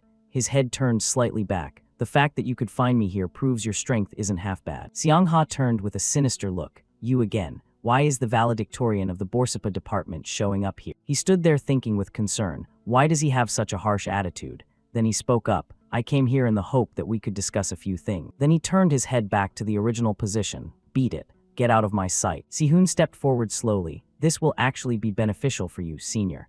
But he just crouched down and replied, maybe you don't understand, so I'll only say this once. I absolutely despise weaklings. Xiangha, especially those who can't do anything for their family, and those who mistakenly think their little tricks can stand on equal footing with me. So, whatever you want to say, just go back. A sentence that left him stunned. Lowly blacksmith. Remembering what Xiangha had done in the past, go back to your workshop and forge equipment. Know your place and stay where you belong. This didn't bother him too much. Compared to the period when he was known as the Mad Dog, he seemed quite polite now. Sihun was performing magic in his hand while thinking, looking at that attitude, I know for sure this can't be settled with words. Xiangha also glanced back. It seems you're determined not to stop, aren't you? He approached the spot where he was performing magic and spoke up. I also have one thing I want to say to you. What came next left him dazed. The history of the Firewheel Ember's spear will eventually be ended by your own hands. Because of that, Xiangha lunged forward at high speed. His hand clenched tightly, unleashing his power. He threw a punch, but Sihun blocked it. A notification appeared just as he was knocked back quite a distance. The greedy Iron Link seal has been officially activated. He frowned in bewilderment, thinking, did he just neutralize a mana-enhanced punch of mine? Flames swirled around Xiangha as he focused on him. You truly live up to being elected as the department valedictorian. Perhaps, after all, you are worthy of standing and talking to me. His attitude became even more determined. However, the trajectory of the Ember mana still remains. This is the true power of the Firewheel Ember's spear. Everything ends right. The two of them flew straight at each other. Sihun seemed to create a shield to hurl fire at Xiangha. Smoke billowed up, hiding him. Then he slowly emerged from the cloud of smoke. In the distance, he was somewhat surprised. What? Why are the sparks that only react to my mana sitting perfectly in his hands? Don't tell me. Terrifying things seem to be approaching. Has he already analyzed and stolen it? Suddenly, a group of flames flew straight past his neck. He looked forward and thought, this bastard. Xiangha, with his purple powers, stood in a martial arts stance, making him think. He seems like he's about to go crazy and lose control any second now. The image of a pink-haired man carrying a weapon on his shoulder, in front of the gate of the disaster, at the Hao Hua gate perhaps erupted, because of this hot-headed personality. A punch from the man was about to be unleashed. It lunged forward accurately, while the victim thought the effect of greedy iron was about to disappear. And my endurance has reached its limit. As the fist was about to hit Sihun's face, the duration of greedy iron ran out. My body can't hold on any longer. They fell as if they had lost gravity from a height. At the same time, he caught Xiangha's punch perfectly, leaving him completely stunned. But no, it was Jake who was struggling to rush in and block this punch, startling him. Jake Myers. He then spoke up, do you know this valedictorian of the Borsapa department? He stammered in reply, yes, we sort of know each other. After that, he also pulled his hand back and walked out to a quieter spot. Leave here immediately, he ordered. Jake shouted back awkwardly, yes, sir. Then turned to him, Sihun, let's get out of here quickly. He glanced over and saw that Jake's face was pale with fear. Carve the words I've said into your mind. Don't let those strange words out again. Now, leave this place at once. On the other side, Xiangha stood alone with his thoughts. Just now, I couldn't suppress my emotions and threw a punch. I almost tarnished the honor of the Firewheel Ember spear and brought trouble to my master. His eyes looked downward. On the street, Jake walked ahead of him. What on earth were you thinking, picking a fight with that senior? If I hadn't stopped it in time, you might have actually lost your life. Sihun lowered his head and breathed a sigh of relief. Me, it's not that easy, he muttered. Beside him, Jake asked with concern, what did you say? A notification appeared before his eyes. A link with target Yom Xiangha has been successfully established. He spoke aloud. I was only giving him a warning just now. But thoughts also emerged in his mind. The next step is extracting the link stone, thinking of Seongha's fierce fighting style. However, the person I once knew was exactly the mad dog Yeom Seongha. If he is still this soft right now, the effect of the link stone might change. I need to calculate a way to increase the link level with Yeom Seongha. Then he looked at Jake and thought, still, this guy seems like he'll be very useful. He also asked, is your hand injured at all? Jake pointed brightly at the wound in his palm. It's fine. My hands are naturally very tough. Sihoon walked beside him and glanced over, thinking, his hands are tough, huh? That's ridiculous. Jake turned around, more importantly. He reached out his hand. What did you say about my sister at the front of the school? He was somewhat surprised. You mean Arya Myers? Jake replied, exactly. He then answered, it's nothing major, I just thought she was a bit arrogant. Jake clutched his head in extreme fear. What? No wonder she keeps pestering me with questions about you. Sihoon stood there thinking of Arya. She's definitely started to set her eyes on you. Sihoon's face turned cold as he remembered the woman's appearance. My sister seems to have started paying attention to you. The sister mentioned was Arya, who was smiling. He lamented helplessly. She could hear that even in such a noisy crowd, her hearing is something else. Jake tried to advise him. Next time, please speak softly. My sister is a rank a hero after all. Sihoon put his hands in his pockets and spoke mockingly. Actually, if it's just simple interest, I'm quite willing to accept it. As he looked at Jake, who was frustratedly scratching his head, he thought, Yeom Seongha's biggest concern is likely defeating Arya. If I attract the attention of his rival, my influence will naturally increase. Jake looked dejected and let out a sigh. Don't take it so lightly. You don't understand, my sister is truly. Before he could finish, Sihoon cut in. A petty and manipulative person, right? Jake jumped reflexively and looked around. Well, maybe you shouldn't use such harsh words. Suddenly, his face became solemn. Sihoon fell silent upon hearing the question. But why do you have such a grudge against my sister? A girl in gold armor with blonde hair holding a powerful black sword. Sword Saint Arya Myers. She stood with an imperial posture, directly facing the monster. This was once a soulless and dull sword too. Under the deep black moon, Arya raised her wings and held that sword high into the sky. One day, the Sword Saint suddenly vanished without a trace, and the one who appeared later was the person who turned a demon god's achievement into their own weapon. Like destroying demon god, Sihoon only gave a faint smile in the darkness. Looking at her face, I can already see trouble. Then he walked away, waving a casual goodbye. I'm off. Jake stood dazed behind him, still not understanding what just happened. He suddenly noticed the chime from his phone. On his screen was a message from Sister Arya Myers. It seems you've made a very interesting friend. Tell me everything later. He read it and felt a jolt of fear. Does she mean I have to be the bridge between them from now on? Suddenly his eyes froze and turned pale. Arya sent a message that seemed subtly suggestive. Your petty and manipulative sister just asked you for a small favor. Jake stood alone, exhausted, reading the message on the street. Damn it. Transitioning to the next morning, in a lecture hall at Babel Academy. Sihoon sat in class, placing his hand on his shoulder as he felt a sting.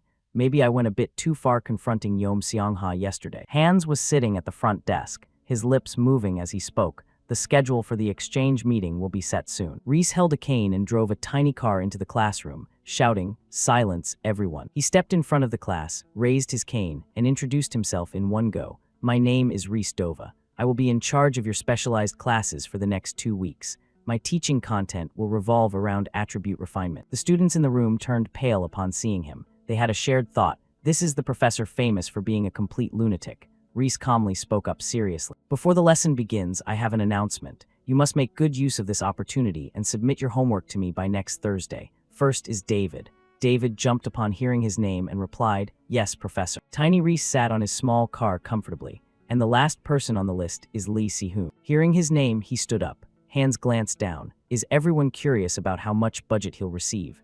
The person sitting next to him also thought, I have a feeling the amount he gets will be 3 times mine. Reese suddenly made a clear announcement. Regarding student Si-hoon's budget, it hasn't been officially announced yet. He was startled upon hearing that. What did you say, Professor? He had intentionally let his hair cover his eyes because people kept criticizing his old hairstyle as outdated and ugly. Reese calmly stroked his white beard.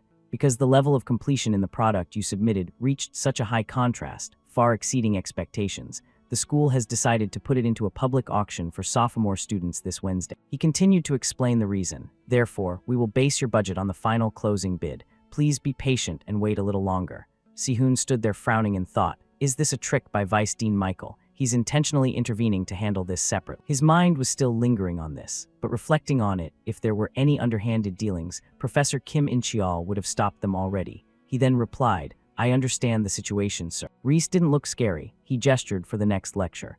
The topic we'll study today is excess mana. An outstanding student has volunteered to assist me in this intensive practical session. Come in. It was Seongha who stepped into the class as Reese introduced him. Introducing to the class, this is my temporary teaching assistant, Yom Seongha, a third-year Spear Arts major from AKR-QUF. A student sitting next to Sihoon suddenly spoke loudly. Why did that famous senior suddenly appear here? People are as excited about class as they are about seeing a pretty girl, aren't they? Yom Seongha stood right next to the professor as he continued the lesson. That's enough for introductions. Let's master the basic concepts before moving on to practice. Spherical specimens emitting mana were mentioned in weapon crafting. The forms of excess mana are mainly divided into two types. The first is the basic charging type. The second is the independent type, capable of generating mana itself or absorbing it from the surrounding air. Both have their own pros and cons, but the independent type has a much higher difficulty level. Reese spoke seriously about the theory. The reason is that the method for constructing a mana core has no fixed standard. It varies depending on the material, the technique, and the source of the creator's mana. He looked at Yom Seongha standing beside him and continued, therefore, you will all start with the charging type first. Assistant, please step forward. His hand began to contract and tense up, emitting a red mana. Red mana streams began to appear in the classroom. Fire-type energy is naturally explosive, making it difficult to use as excess mana. He created two red mana lines meeting in an arc. However, if that nature can be suppressed, it reveals excellent storage capabilities. Reese continued with the explanation based on the simulation created by Seongha. A typical example is the technique my assistant is demonstrating right now, the Fire Wheel Ember Spear. Hans was stunned watching this performance. Can he control fire-type mana to such an extent? The student sitting next to him was equally amazed. Even controlling a furnace is beyond me. Reese held up a device on the podium. Since we are lucky enough to have such a talented assistant, we must make the most of it. Submit your assignments by next Thursday. The requirements were clearly written on the whiteboard. Subject: Fire-type excess mana, charging type with a fire wheel image. He reminded them thoroughly, you can create anything you like as long as you stick to this theme. Reese sat on his small car, looking excited as he spun his cane.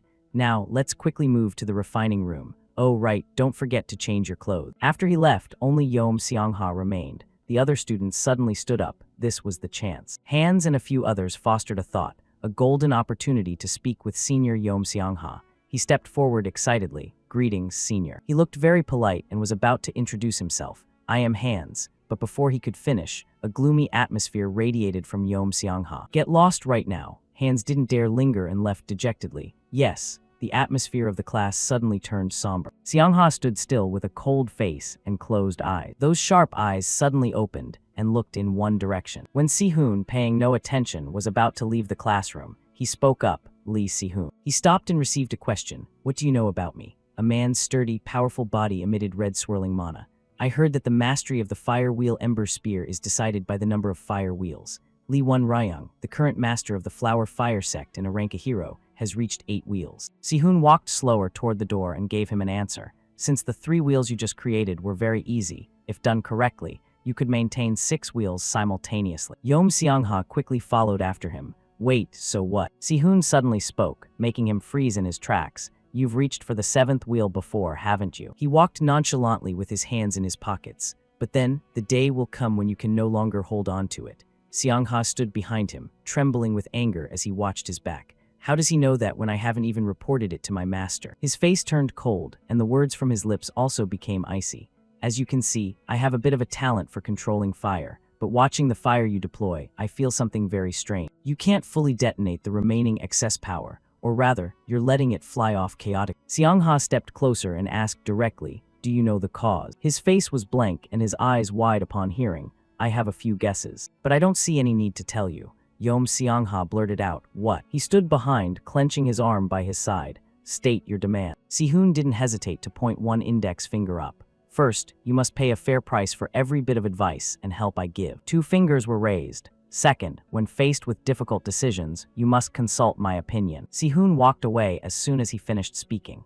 Let me know your decision before we reach the refining room. Yom Seongha leaned back, not hesitating or thinking further, and immediately replied, I agree. He spoke seriously, on the condition that you prove what you said. The scene shifted to the forge in the afternoon, where several people in matching uniforms were working. Sihoon was focused, using tongs to place an object into the hot furnace. He's crafting without even drawing a sketch. Does he mean he doesn't need to pre-verify the selected stones placed in the furnace? Fire-type ore and dark-type ore were mixed in a 7:3 ratio. Two people stepped behind his diligent back and whispered, "If he just stuffs them in like that, what if all the attribute mana vanishes? Why would the department valedictorian do something so reckless?" His eyes were steady as he focused on the calculation. The temperature was increased until the attribute mana began to leak out. Sihun quickly took off his gloves. He used his bare hands to reach into the fire, controlling the mana flame to grasp that attribute portion. That was the heat substitution technique. Reese broke into a cold sweat while observing from the outside.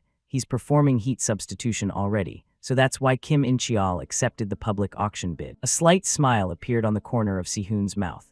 To an ordinary person, it might look like a normal heat substitution, but to Yom Seong-ha, it must be a completely different scene. At another time, he was staring intently. Watch closely. Black shoes reached the pedal and pressed down. A red and black mana source erupted. The spreading fire-type mana was brought inside, while the deep dark-type mana was placed outside. In this way, the balance between two opposing mana flows was maintained, creating a perfect circle. Seong-ha stood with arms crossed, focused yet feeling let down. Is that all? Sihun's pupils spun like fire wheel. My second mana attribute was originally forbidden, because it was thought to hinder the fire wheel ember spear. Yom Seong-ha still looked dazed, his eyes round as he scratched his head. If I use it this way, I've dropped to the 5th wheel level. Sihun was startled. What? Seong-ha demonstrated 5 wheels before him. I successfully perfected the black fire wheel but lacked the strength to maintain 6. Sihun asserted. Still, the black fire wheel is stronger than 7 normal fire wheels. He looked a bit troubled, eyes closed, and turned away. The Flower Fire Sect periodically sends instructors to check the skills of successor disciples active on the outside. A massive black dark circle was created for the fire mana to pass through, and if someone falls below the 6th wheel, their position as a successor is revoked. Sihun offered a blunt solution. Then you just do it the old way for this once. Seong-ha dejectedly created a small circle in his palm. That won't work either. Black mana seemed to be released powerfully behind the fire wheel. My dark-type mana is no longer controllable. Sihun also felt a headache coming on. When is that instructor coming? Yom Seong-ha replied immediately, tomorrow. He held his chin, eyes closed, thinking of something else. He once said losing the successor position means immediate expulsion, a method that can be applied in just one day. He suddenly slapped his hand onto Seong-ha's shoulder. Hey. Sihun looked excited and asked, if your successor position is preserved, can you do something? He replied seriously and briefly, I can. His gaze turned serious again. Good. Sihun gave a smile and took out a red resonance black stone from his hand. Link. Yom Seong-ha, red resonance black stone, high grade, best quality. An ore where fire type and dark type mana coexist. The wavelength created by these two attributes will resonate with the internal power. First of all, we'll change your weapon. Seong-ha then led him to a high-end room. This is Akarquif's private training room. Only those ranked first in the top 100 of the dojo or top 30 of the departments are allowed to use it. Sihun entered and could only sigh, truly a show-off. He tapped the blue screen. You can change the interface here too, right? I'll make a few edits. Both stood there watching the interface change. Sihun saw it and teased Seong-ha about the Flower Fire Sect. Do you miss home that much? He explained calmly. My master sent it to me, so I only use it occasionally. He took out the black stone, excited to get to work. Then let's start making the training tool. With a light flick, the black stone cracked in half. Link, red resonance black stone, high grade, best quality. An ore where fire and dark mana coexist. The wavelength created will resonate with the internal mana. A long, sharp weapon was just finished. Done. Seong-ha held the 2 spears, looking a bit concerned. I was already awkward with 1 spear, and now I have to handle 2. Sihun looked very calm. This is more suitable for controlling 2 attribute mana types. Sihun stood with arms crossed and pointed to guide him. From now on, create a fire wheel with your left hand and release dark type mana with your right. He was a bit surprised. Just release it, he affirmed. Yes. Seong-ha closed his eyes to stay calm. His eyes became sharp as he spun the 2 spears. Seong-ha suddenly had to stop when he realized the spears were emitting mana. He didn't understand and stared at the spear. What was that just now? Sihun calmly pointed and explained. It means you unintentionally let the dark mana spill over to your left hand. He senses the mana radiating from the spear. While the mixing and escaping of various elemental manas is a natural phenomenon, in his case, the disorder is so severe that they are essentially suppressing each other, likely because he has spent all this time solely repressing his dark attribute mana. Sihun fastens a bracelet onto his wrist, explaining that if he can manage to get used to both types of mana simultaneously, reaching the 6th wheel will happen very quickly. He should wear this during his training sessions as well. Xiangha looks down at the bracelet on his wrist and smiles, nodding that he certainly has some high-quality gear. Afterward, he uses the spear to practice continuously in a wide variety of stances. 3 hours of training pass by. Sihun stands off to the side observing and smiles with satisfaction at the progress, thinking that he adapts incredibly fast, perhaps because this training method was devised by his own future self. He senses through every cell of his body the surrounding mana source to see just how talented his past self truly was. The rhythm of breathing, the movement of muscles, the shifting of the center of gravity. The mana wavelengths circulate throughout the body and are discharged at the tip of the spear. Sihun notices his gaze and asks curiously, "What are you staring at?" Sihun rests his chin on both hands, acting very innocent. "What do you think? I'm just gathering data." He takes a short break, wiping his cheek with his hand before suddenly freezing as Sihun adds, "I need it to craft the weapon that you'll be using." Sihun sits on the chair quite naturally, saying that he's making it this time to submit as an assignment, so he shouldn't expect too much. Xiangha turns his face away dismissively, wondering who would actually look forward to a weapon crafted by a first-year student anyway. Sihun doesn't sit still, glancing elsewhere, and mentions it in passing. Xiangha swings both spears in his hands from above in a flat, powerful downward stroke as Sihun asks, "Is there a specific reason you absolutely must maintain your position as successor?" He doesn't turn his head back, but provides a brief answer. "My master wants me to become the sect leader." He stands there letting both spears hang loosely, his voice equally cold. "So, as a disciple, I am simply following his wishes." The person who adopted the orphan Yom Xiangha and took care of him was an S-rank hero and the first sect leader of the Fire Flower sect. On the photo hanging on the wall, the face and name of that person, Yom Jinhyun, are clearly recorded. When he was young, he would sit beside Xiangha, patting his head and giving him guidance. Even though he lost his strength after retiring due to injury, as a teacher and a father figure, he clearly still holds absolute influence over this guy. Sihun clenches one hand and closes his eyes, recalling the moment the three of them met. Please get along with each other, he thinks, nodding the connection level is now at 3.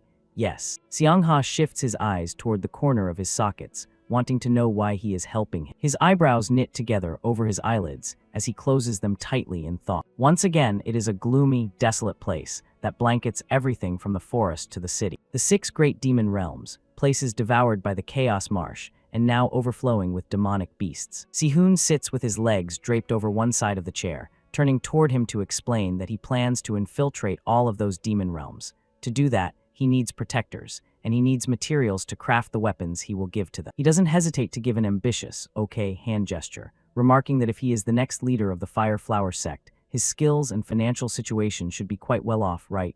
Seeing that behavior, he is left speechless, thinking how practical the guy is. Sihun becomes serious, frowning, and points out that naturally, since they haven't known each other long, why would he be doing charity work for him?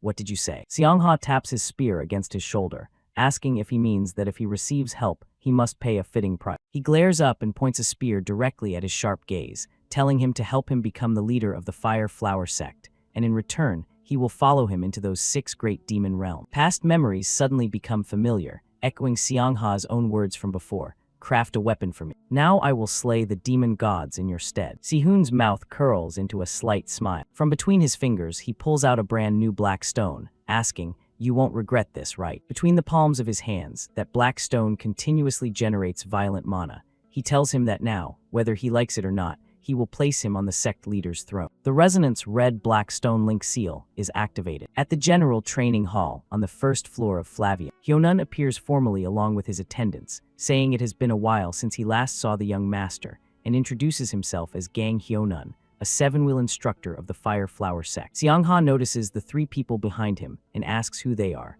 Hyunun gestures to introduce them, saying they are all disciples personally selected by the sect leader himself, and that he should help open their eyes with a sparring match between himself and the young master. He even intentionally covers his mouth and chuckles when mentioning it, because the young master is supposedly the most talented person after the successor to the sect leader. Xiangha is not pleased and reminds him, "Instructor Gang Hyunun," his cold eyes pinning him down as he adds that the successor to the next sect leader position hasn't been finalized yet, so he should watch his word. Hyunun still wears an obvious, natural smile on his face as he apologizes, saying perhaps he was momentarily mistaken. Hyunun extends his arm, seriously getting to the important point, and asks if they shall begin the ability test now. Xiangha refuses directly without any courtesy. No. Inside a semi-spiral circle, a title appears, I propose to perform the promotion test to 7 wheel. Hyonan shows a gaze of contempt toward him, thinking that a fool who only knows how to train actually dares to dream of the sect leader's seat. He recalls the words of the person backing him and thinks arrogantly that if Yom Seongha wants to challenge the 7-wheel level, he should crush him thoroughly, as no matter what happens, he will step in to settle things smoothly. Hyonan stands opposite him and gives a long-winded explanation that from the 7th wheel onward, the test content includes direct combat with an instructor. He adds that the young master should also think of the great elder Yom Jinhyeon at the main sect, and that for him right now, this is still far too early. Seongha stands there resisting and doesn't care to listen, telling him he's talking a bit too much. Seongha even dares to prick his pride, asking if he is afraid of being stripped of his instructor title. Hearing that, Hyonan loses his temper and immediately calls to his people to bring his spear at once. This 7-wheel promotion will be conducted in the form of a domain battle. He has already gripped his upright spear, explaining that the domain battle format is actually very simple. It is a pure contest of power where whichever side has the stronger fire wheel wins, and the condition for promotion is that he must win or at least draw. Seongha looks on with sharp eyes, holding 2 swords in his hands as soon as the shout is given to begin. When first witnessing his weapons, Hyonan confidently covers his mouth and mocks him for using dual spears, calling it unrefined, but Seongha doesn't pay much attention, his sharp gaze flashing as he lunges with both spears and violent fire mana. Hyonan still stands there acting reproachful, asking if he has already forgotten the constant warnings to suppress his dark attribute mana. A chaotic flame like that will never be recognized as a fire wheel. Sihun smirks after creating fire rings that rotate around himself. Let's see what the result is when we truly get serious. Hyonan seems very confident, only swinging his spear in a path that rotates behind him as he tells him he will definitely regret this. He begins to seriously enter a stance, spinning out rings of fire. Light from the fire attribute mixed with the dark attribute erupts, and no one can be seen anymore. His eyes suddenly bulge out in shock. What? The form of a black dragon pierces through the fire rings and gnaws on them. He wonders what on earth is happening and if his fire wheel is being devoured. He is astonished, wondering if it is being completely torn apart,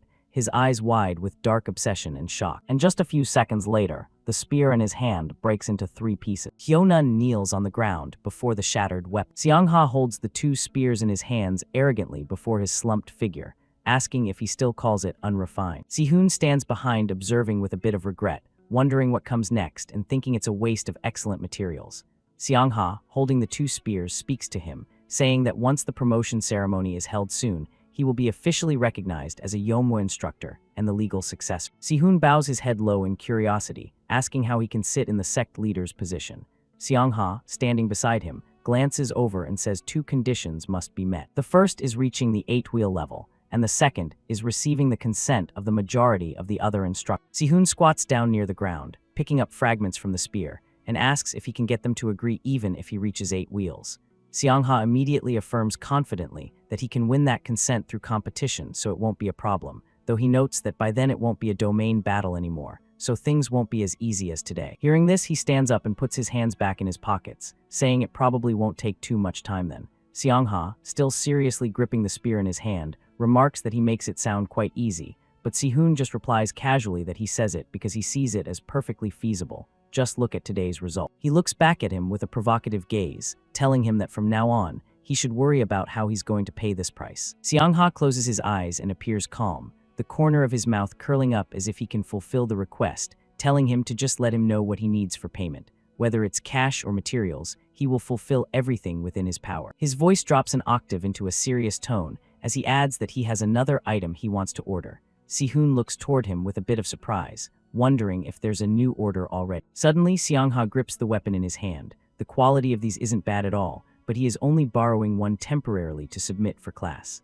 A smile spreads across his face as if he has already calculated his intent. If he can create these in just a few short hours, I'm truly curious to see how the next spear will be forged. Seongha slams his fist hard onto Sihun's shoulder, telling him to create a weapon that is even easier to use. Sihun walks lazily alongside him, telling him to put that spear down since he almost stabbed them. What did you just say? The connection stats with the subject Yom Seongha have increased to level 2. As the bond grows higher, the relationship between the 2 parties will become stronger. The current connection between the target and himself is transaction. Every time a transaction with the subject is completed, a link stone will be formed. The The crystallization speed of the link stone will increase during the transaction process, with no stones currently existing. The scene shifts to a place crowded with spectators, with light shining only on an object on the stage at an auction house. The host, looking very eager, waves his arm to introduce the event, thanking everyone for patiently waiting as the periodic auction for the second-year cultivation department is about to begin. Sihun appears here in a row of audience seats, thinking that he didn't expect so many people to attend on a regular day. Erica, sitting beside him, notices his outfit and asks if he recently changed his style.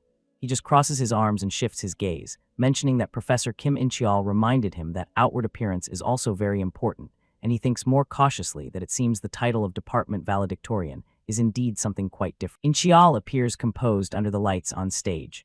It will be very difficult to publicly control someone who is the center of everyone's attention. Sihun sits with his arms crossed, a mysterious smile on his face as he watches, thinking that he's quite curious about Michael's plan to take over the management of the refining department. Today's theme is iron swords. A total of 36 products have been sent in, and there will be an additional special quality verification process. According to the host, a layer of white fabric is brought out onto the stage. This fabric is seogium, woven from the melted fur of the S-rank beast, the white tiger. It is soft but as durable as metal, while also resisting slashing attack. Another supporting man seriously uses something to slash hard at the fabric, thanks to that characteristic. A loud noise rips through the room. The host points to the phenomenon just demonstrated on the floor. As you can see, in order to increase lethality, we can easily detect items that have had their durability reduced. In this auction, we will use seogium to eliminate such defective goods. A sword is the first item handed over, and now the first sword introduced is the blue horn sword of student Joseph. Whispering from the crowd begins to rise, people nodding that it looks interesting and that they seem to have prepared everything very thoroughly. Erica looks sharply at Sihun sitting next to her, asking if he knows why they are doing this. He analyzes a white tiger beast with blue pupils, nodding that most people only know its body is very tough, but in reality, its power is a bit more complex. The fur, flesh, and bones all carry completely different properties. Specifically, its fur has the ability to mimic the sharpness of any metal weapon that touches it. Therefore, no matter how good the weapon used is, it will gradually wear down the durability of that item. Erica puts a hand to her chin, thinking seriously for a moment, and notes that if that's the case, won't the white light greatsword be at a disadvantage? Swords that prioritize sharpness usually have very low durability. Sihun rests his hand on his chin with an expectant look, saying that's exactly right, and that this is clearly an obvious trap aimed at him and Professor Kim In-cheol. But if the sword breaks here, the mentor professor's reputation will also be seriously affected.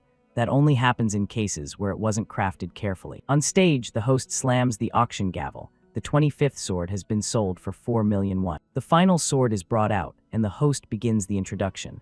And now, finally, sword number 36. Belonging to the first-year student and valedictorian of the refining department, Lee Si-hoon, the quality verification process for the white light greatsword may now begin. As soon as the sharp blade strikes the white fabric, a powerful burst of force explodes out. The man grips the sword hilt firmly and tightens his hold, but that sword suddenly flies out of the person's control. Michael, witnessing the scene, stands frozen with a pale face. Just now what? The white light greatsword still retains its sharpness, with only a portion at the tip having broken off. What on earth just happened? Michael stood frozen, his face pale, unable to comprehend what had just happened. Sihun stepped forward and placed his hand on the auction podium with an air of absolute certainty and calm. He turned toward the audience, his voice composed. Allow me to explain briefly. Below the stage, the crowd began to whisper as they realized who had just stepped up.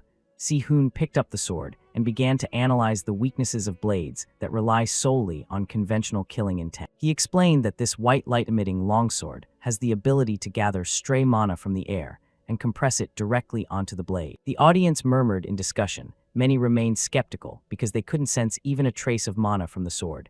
Sihun smiled, stating that it was perfectly normal not to sense any mana. He noted that the current mana density wasn't yet enough to be called a sword spirit, but since it was far sharper than ordinary light, it was referred to as sharp light. It was much sharper than ordinary light, which is why it was called sharp light. Erica sat in the stands, watching intently in silence. She wondered to herself if the strange phenomenon from earlier had also been caused by this type of light. Sihun nodded in confirmation, adding that when two identical streams of sharp light collide, they resonate rather than cancel each other out. He pulled out Erica's social link stone and remarked that with this, he could do something far more interesting. System item activated, Erica's link mark. This stone has the ability to reorganize chaotic internal mana. Rays of light began to envelop the blade. As the mana was being restructured, Si-hoon's hands skillfully intervened, creating a perfect and smooth energy conduit. He refined even the smallest details of the weapon with extreme precision. A brilliant blue light erupted from the sword. A system notification appeared.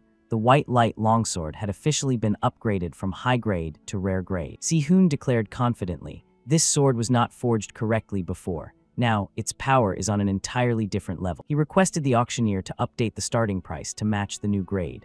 The auctioneer announced stiltedly. The starting price was adjusted from 1 million straight up to 5 million. Jake Myers sat in the stands, swallowing hard. Erica raised her paddle, number 219, ready to bid. The surrounding crowd began to gossip that this was a rare item crafted by the valedictorian of the production department.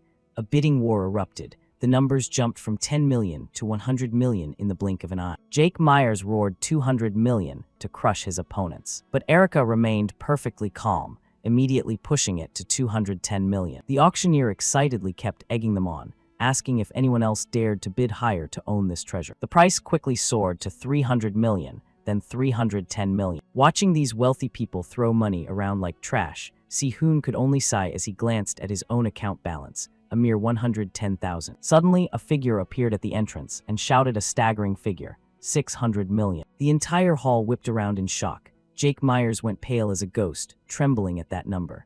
A background image appeared showing his sister putting pressure on him, demanding he buy it at any cost. It was Ryu Yun-ha who appeared, like a giant whale diving into a school of feuding fish. She even wondered aloud, "Was my bid a bit low?" Erica shook her head and conceded. Jake Myers looked soul-crushed, fearing his sister's punishment for failing the mission. The auctioneer broke into a cold sweat, stuttering as he repeated the item's name, the white light longsword. The deciding gavel fell. The sword officially belonged to Ryu Yun-ha for 600 million. Even Si-hoon was stunned by that insane price. A moment later, he checked his phone and saw his account balance skyrocket to over 600 million. He was in Ryu Yun-ha's office. She asked if he had received the money. Si-hoon confirmed it had hit his account. When asked what she planned to do with the sword, Ryu Yun-ha said she wanted to go to a dangerous area to test it. Ryu Yun-ha picked up the sword to inspect it, then remarked that using it for ordinary training would be a total waste. Si-hoon said, "I want to see how the white light greatsword performs in the field.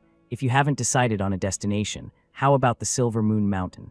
He explained that it was where the first field internship for freshmen was about to take place. Looking at the steaming cup of coffee, he thought to himself that scouting the terrain beforehand was a good idea. Ryu Yun-ha fell silent for a moment, seemingly weighing something related to her position. The protagonist promised to craft any weapon she wanted in return.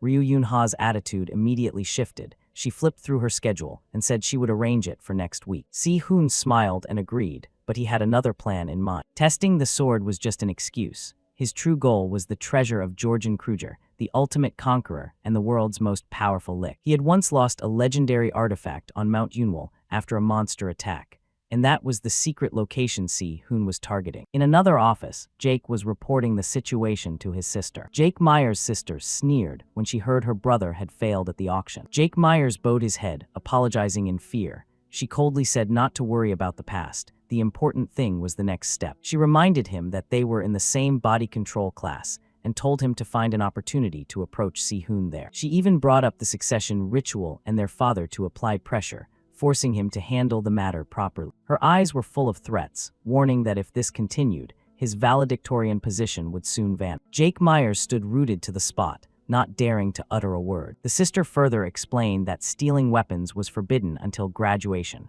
but even so, it was still a bit. Before she could finish, under his sister's pressure, Jake Myers clenched his fists, determined to seize the sword from Si-hoon's hands at all costs. Before he could finish his sentence, his sister barked at him for daring to talk back. He could only stutter an embarrassed apology. She leaned back in her chair and commanded coldly, "Bring it to me." A calculated smile appeared on her beautiful but icy face. She recalled the moment of accidentally bumping into Si-hoon before, and clearly remembered the distinct feeling of disdain from that woman in that brief instant. Thinking of this, she could only grimace in annoyance. It seemed the two of them didn't have a good start. Time passed quickly. The scene shifted to Si-hoon's classroom. At this time, the professor was praising the weapon he had just crafted. What he had just made was the Red 1 spear, high grade, with upper middle quality. The spear had the ability to store fire-type mana and increase the efficiency of the fire wheel. The other spear was the Black 10 spear, high grade, with premium quality, capable of storing darkness-type mana to increase the stability of the fire wheel. Just looking at the quality of these two weapons, the professor couldn't help but praise him internally. He thought, in terms of spear crafting alone, his skill is already outstanding. But what's truly impressive is the fire wheel formula and the auxiliary arrays inside. Even a slight error in operation would cause the elemental mana to backfire and show him the consequences immediately. Thinking this, he nodded and spoke up. At this level, both items can be viewed as both training tools and textbooks. I'm giving you a perfect score. From now on, you are exempt from attendance. Si-hoon nodded to thank the professor. Below, the students gossiped incessantly. In my opinion, he's already good enough to graduate. Why am I in the same year as a monster like this? My luck is truly garbage. Si-hoon paid no mind to the chatter. He bowed and asked, "Then may I be excused?" The professor nodded. "Yeah, take those 2 spears with you. Let me know if you ever want to sell them." Just like that, our protagonist left the classroom. His next class was with old man Guang-su. As soon as he arrived, he bumped into the genius Jake Meyer. Jake was a bit surprised and asked, "You're taking this class too?" Si-hoon nodded, explaining, "I just wanted to practice a bit, so I came early. If you need the room, I'll go." Jake hurriedly stopped him. "Wait a second. There's something I want to ask you, if you don't mind." He spoke while scratching his head awkwardly. Unfortunately, this tactic had zero effect on Si-hoon. The protagonist turned to leave immediately. "Actually, I do mind." Jake Meyer's face went purple. He hurriedly said, "You haven't even heard the conditions yet." By this point, how could Si-hoon not guess the other's goal? He said calmly, "Let me guess. You're here to take a weapon. I'm not interested, so give up." As he said those words, Si-hoon already had a prediction in mind. Just like with Ryu Yun-ha, he couldn't let him lose interest in him right now. No matter what he did for her, it would only lead to disappointment. Turning toward Jake, seeing that Si-hoon didn't care, he had no choice but to pull out a weapon to pique his interest. Then how about this? Jake took a pitch-black mace out of his bag, the hero-grade black flame mace. This mace was forged from dragon stone. Both faces of the mace are coated in fire and darkness mana, enhancing both attributes. Si-hoon took it, inspected it for a moment, and then nodded in acknowledgement. There's still plenty of room for improvement, but it's not bad at all. Jake Meyer's mouth hung open as he said, "Duel me again. I'll put this mace up as the bet. But if you lose, you have to forge a weapon for my sister." Si-hoon narrowed his eyes at him for a moment, before adding one more condition. "If I win, you aren't allowed to mention your sister for a whole month. And make sure your sister knows about it too." And so, the two prepared for a practice duel. Jake reminded himself, "Last time I let him counterattack because I wasn't prepared. Today, I'm going all out from the start." With that thought, he concentrated mana into his fists. Si-hoon, on the opposite side, was also silently calculating. He compressed that much mana just by holding the weapon. No wonder he was so confident he could stop Yom Seong-ha even at full power. While thinking, Si-hoon took out a link stone and quickly shaped it into a weapon. The system issued a notification. Erika's coordination stone link mark is being released. Ryu Yun-ha's greed iron link mark is being activated. The coordination stone has the ability to fine-tune all mana within the body, converting it into the array best suited for the user. From Jake's perspective, a spear, it seems he's quite familiar with it. Is it because he's a blacksmith that he knows how to use every type of weapon? But I don't plan on losing to someone who just knows weapons. The winner this time will be me. Jake lunged forward, throwing a punch straight at Si-hoon's face. However, Si-hoon's reflexes were incredibly sharp, swinging the spear to parry Jake's attack away. This left Jake stunned, letting out a confused, fire wheel blooming spear. Before his regression, Si-hoon had heard many stories from the Three Fists. At first, it was all just to raise their link level. But once they truly opened up to him, they passed on techniques to Si-hoon that had never been taught to anyone else before. Back then, they used to scold him constantly. But now, at the very least, Si-hoon could recreate a rudimentary version of the skill. With his next swing, Si-hoon forced Jake to jump back to dodge the strike. Jake's face was dripping with sweat from anxiety. Ever since he stole the rhythm once, I've been on the defensive. But Si-hoon's current physical capabilities are entirely derived from his skill. If I can hit the gap when those skills are interrupted, I can turn the tide. Jake leaped far back to create distance. Naturally, Si-hoon recognized his opponent's goal. Jake, I see. He's going to drag this match out to gain an advantage. As expected, the title of top of the department isn't just for show. Sharp guy. I never thought I'd see the day I'd have to use the mana Yom Seong-ha provided in these types of array beads.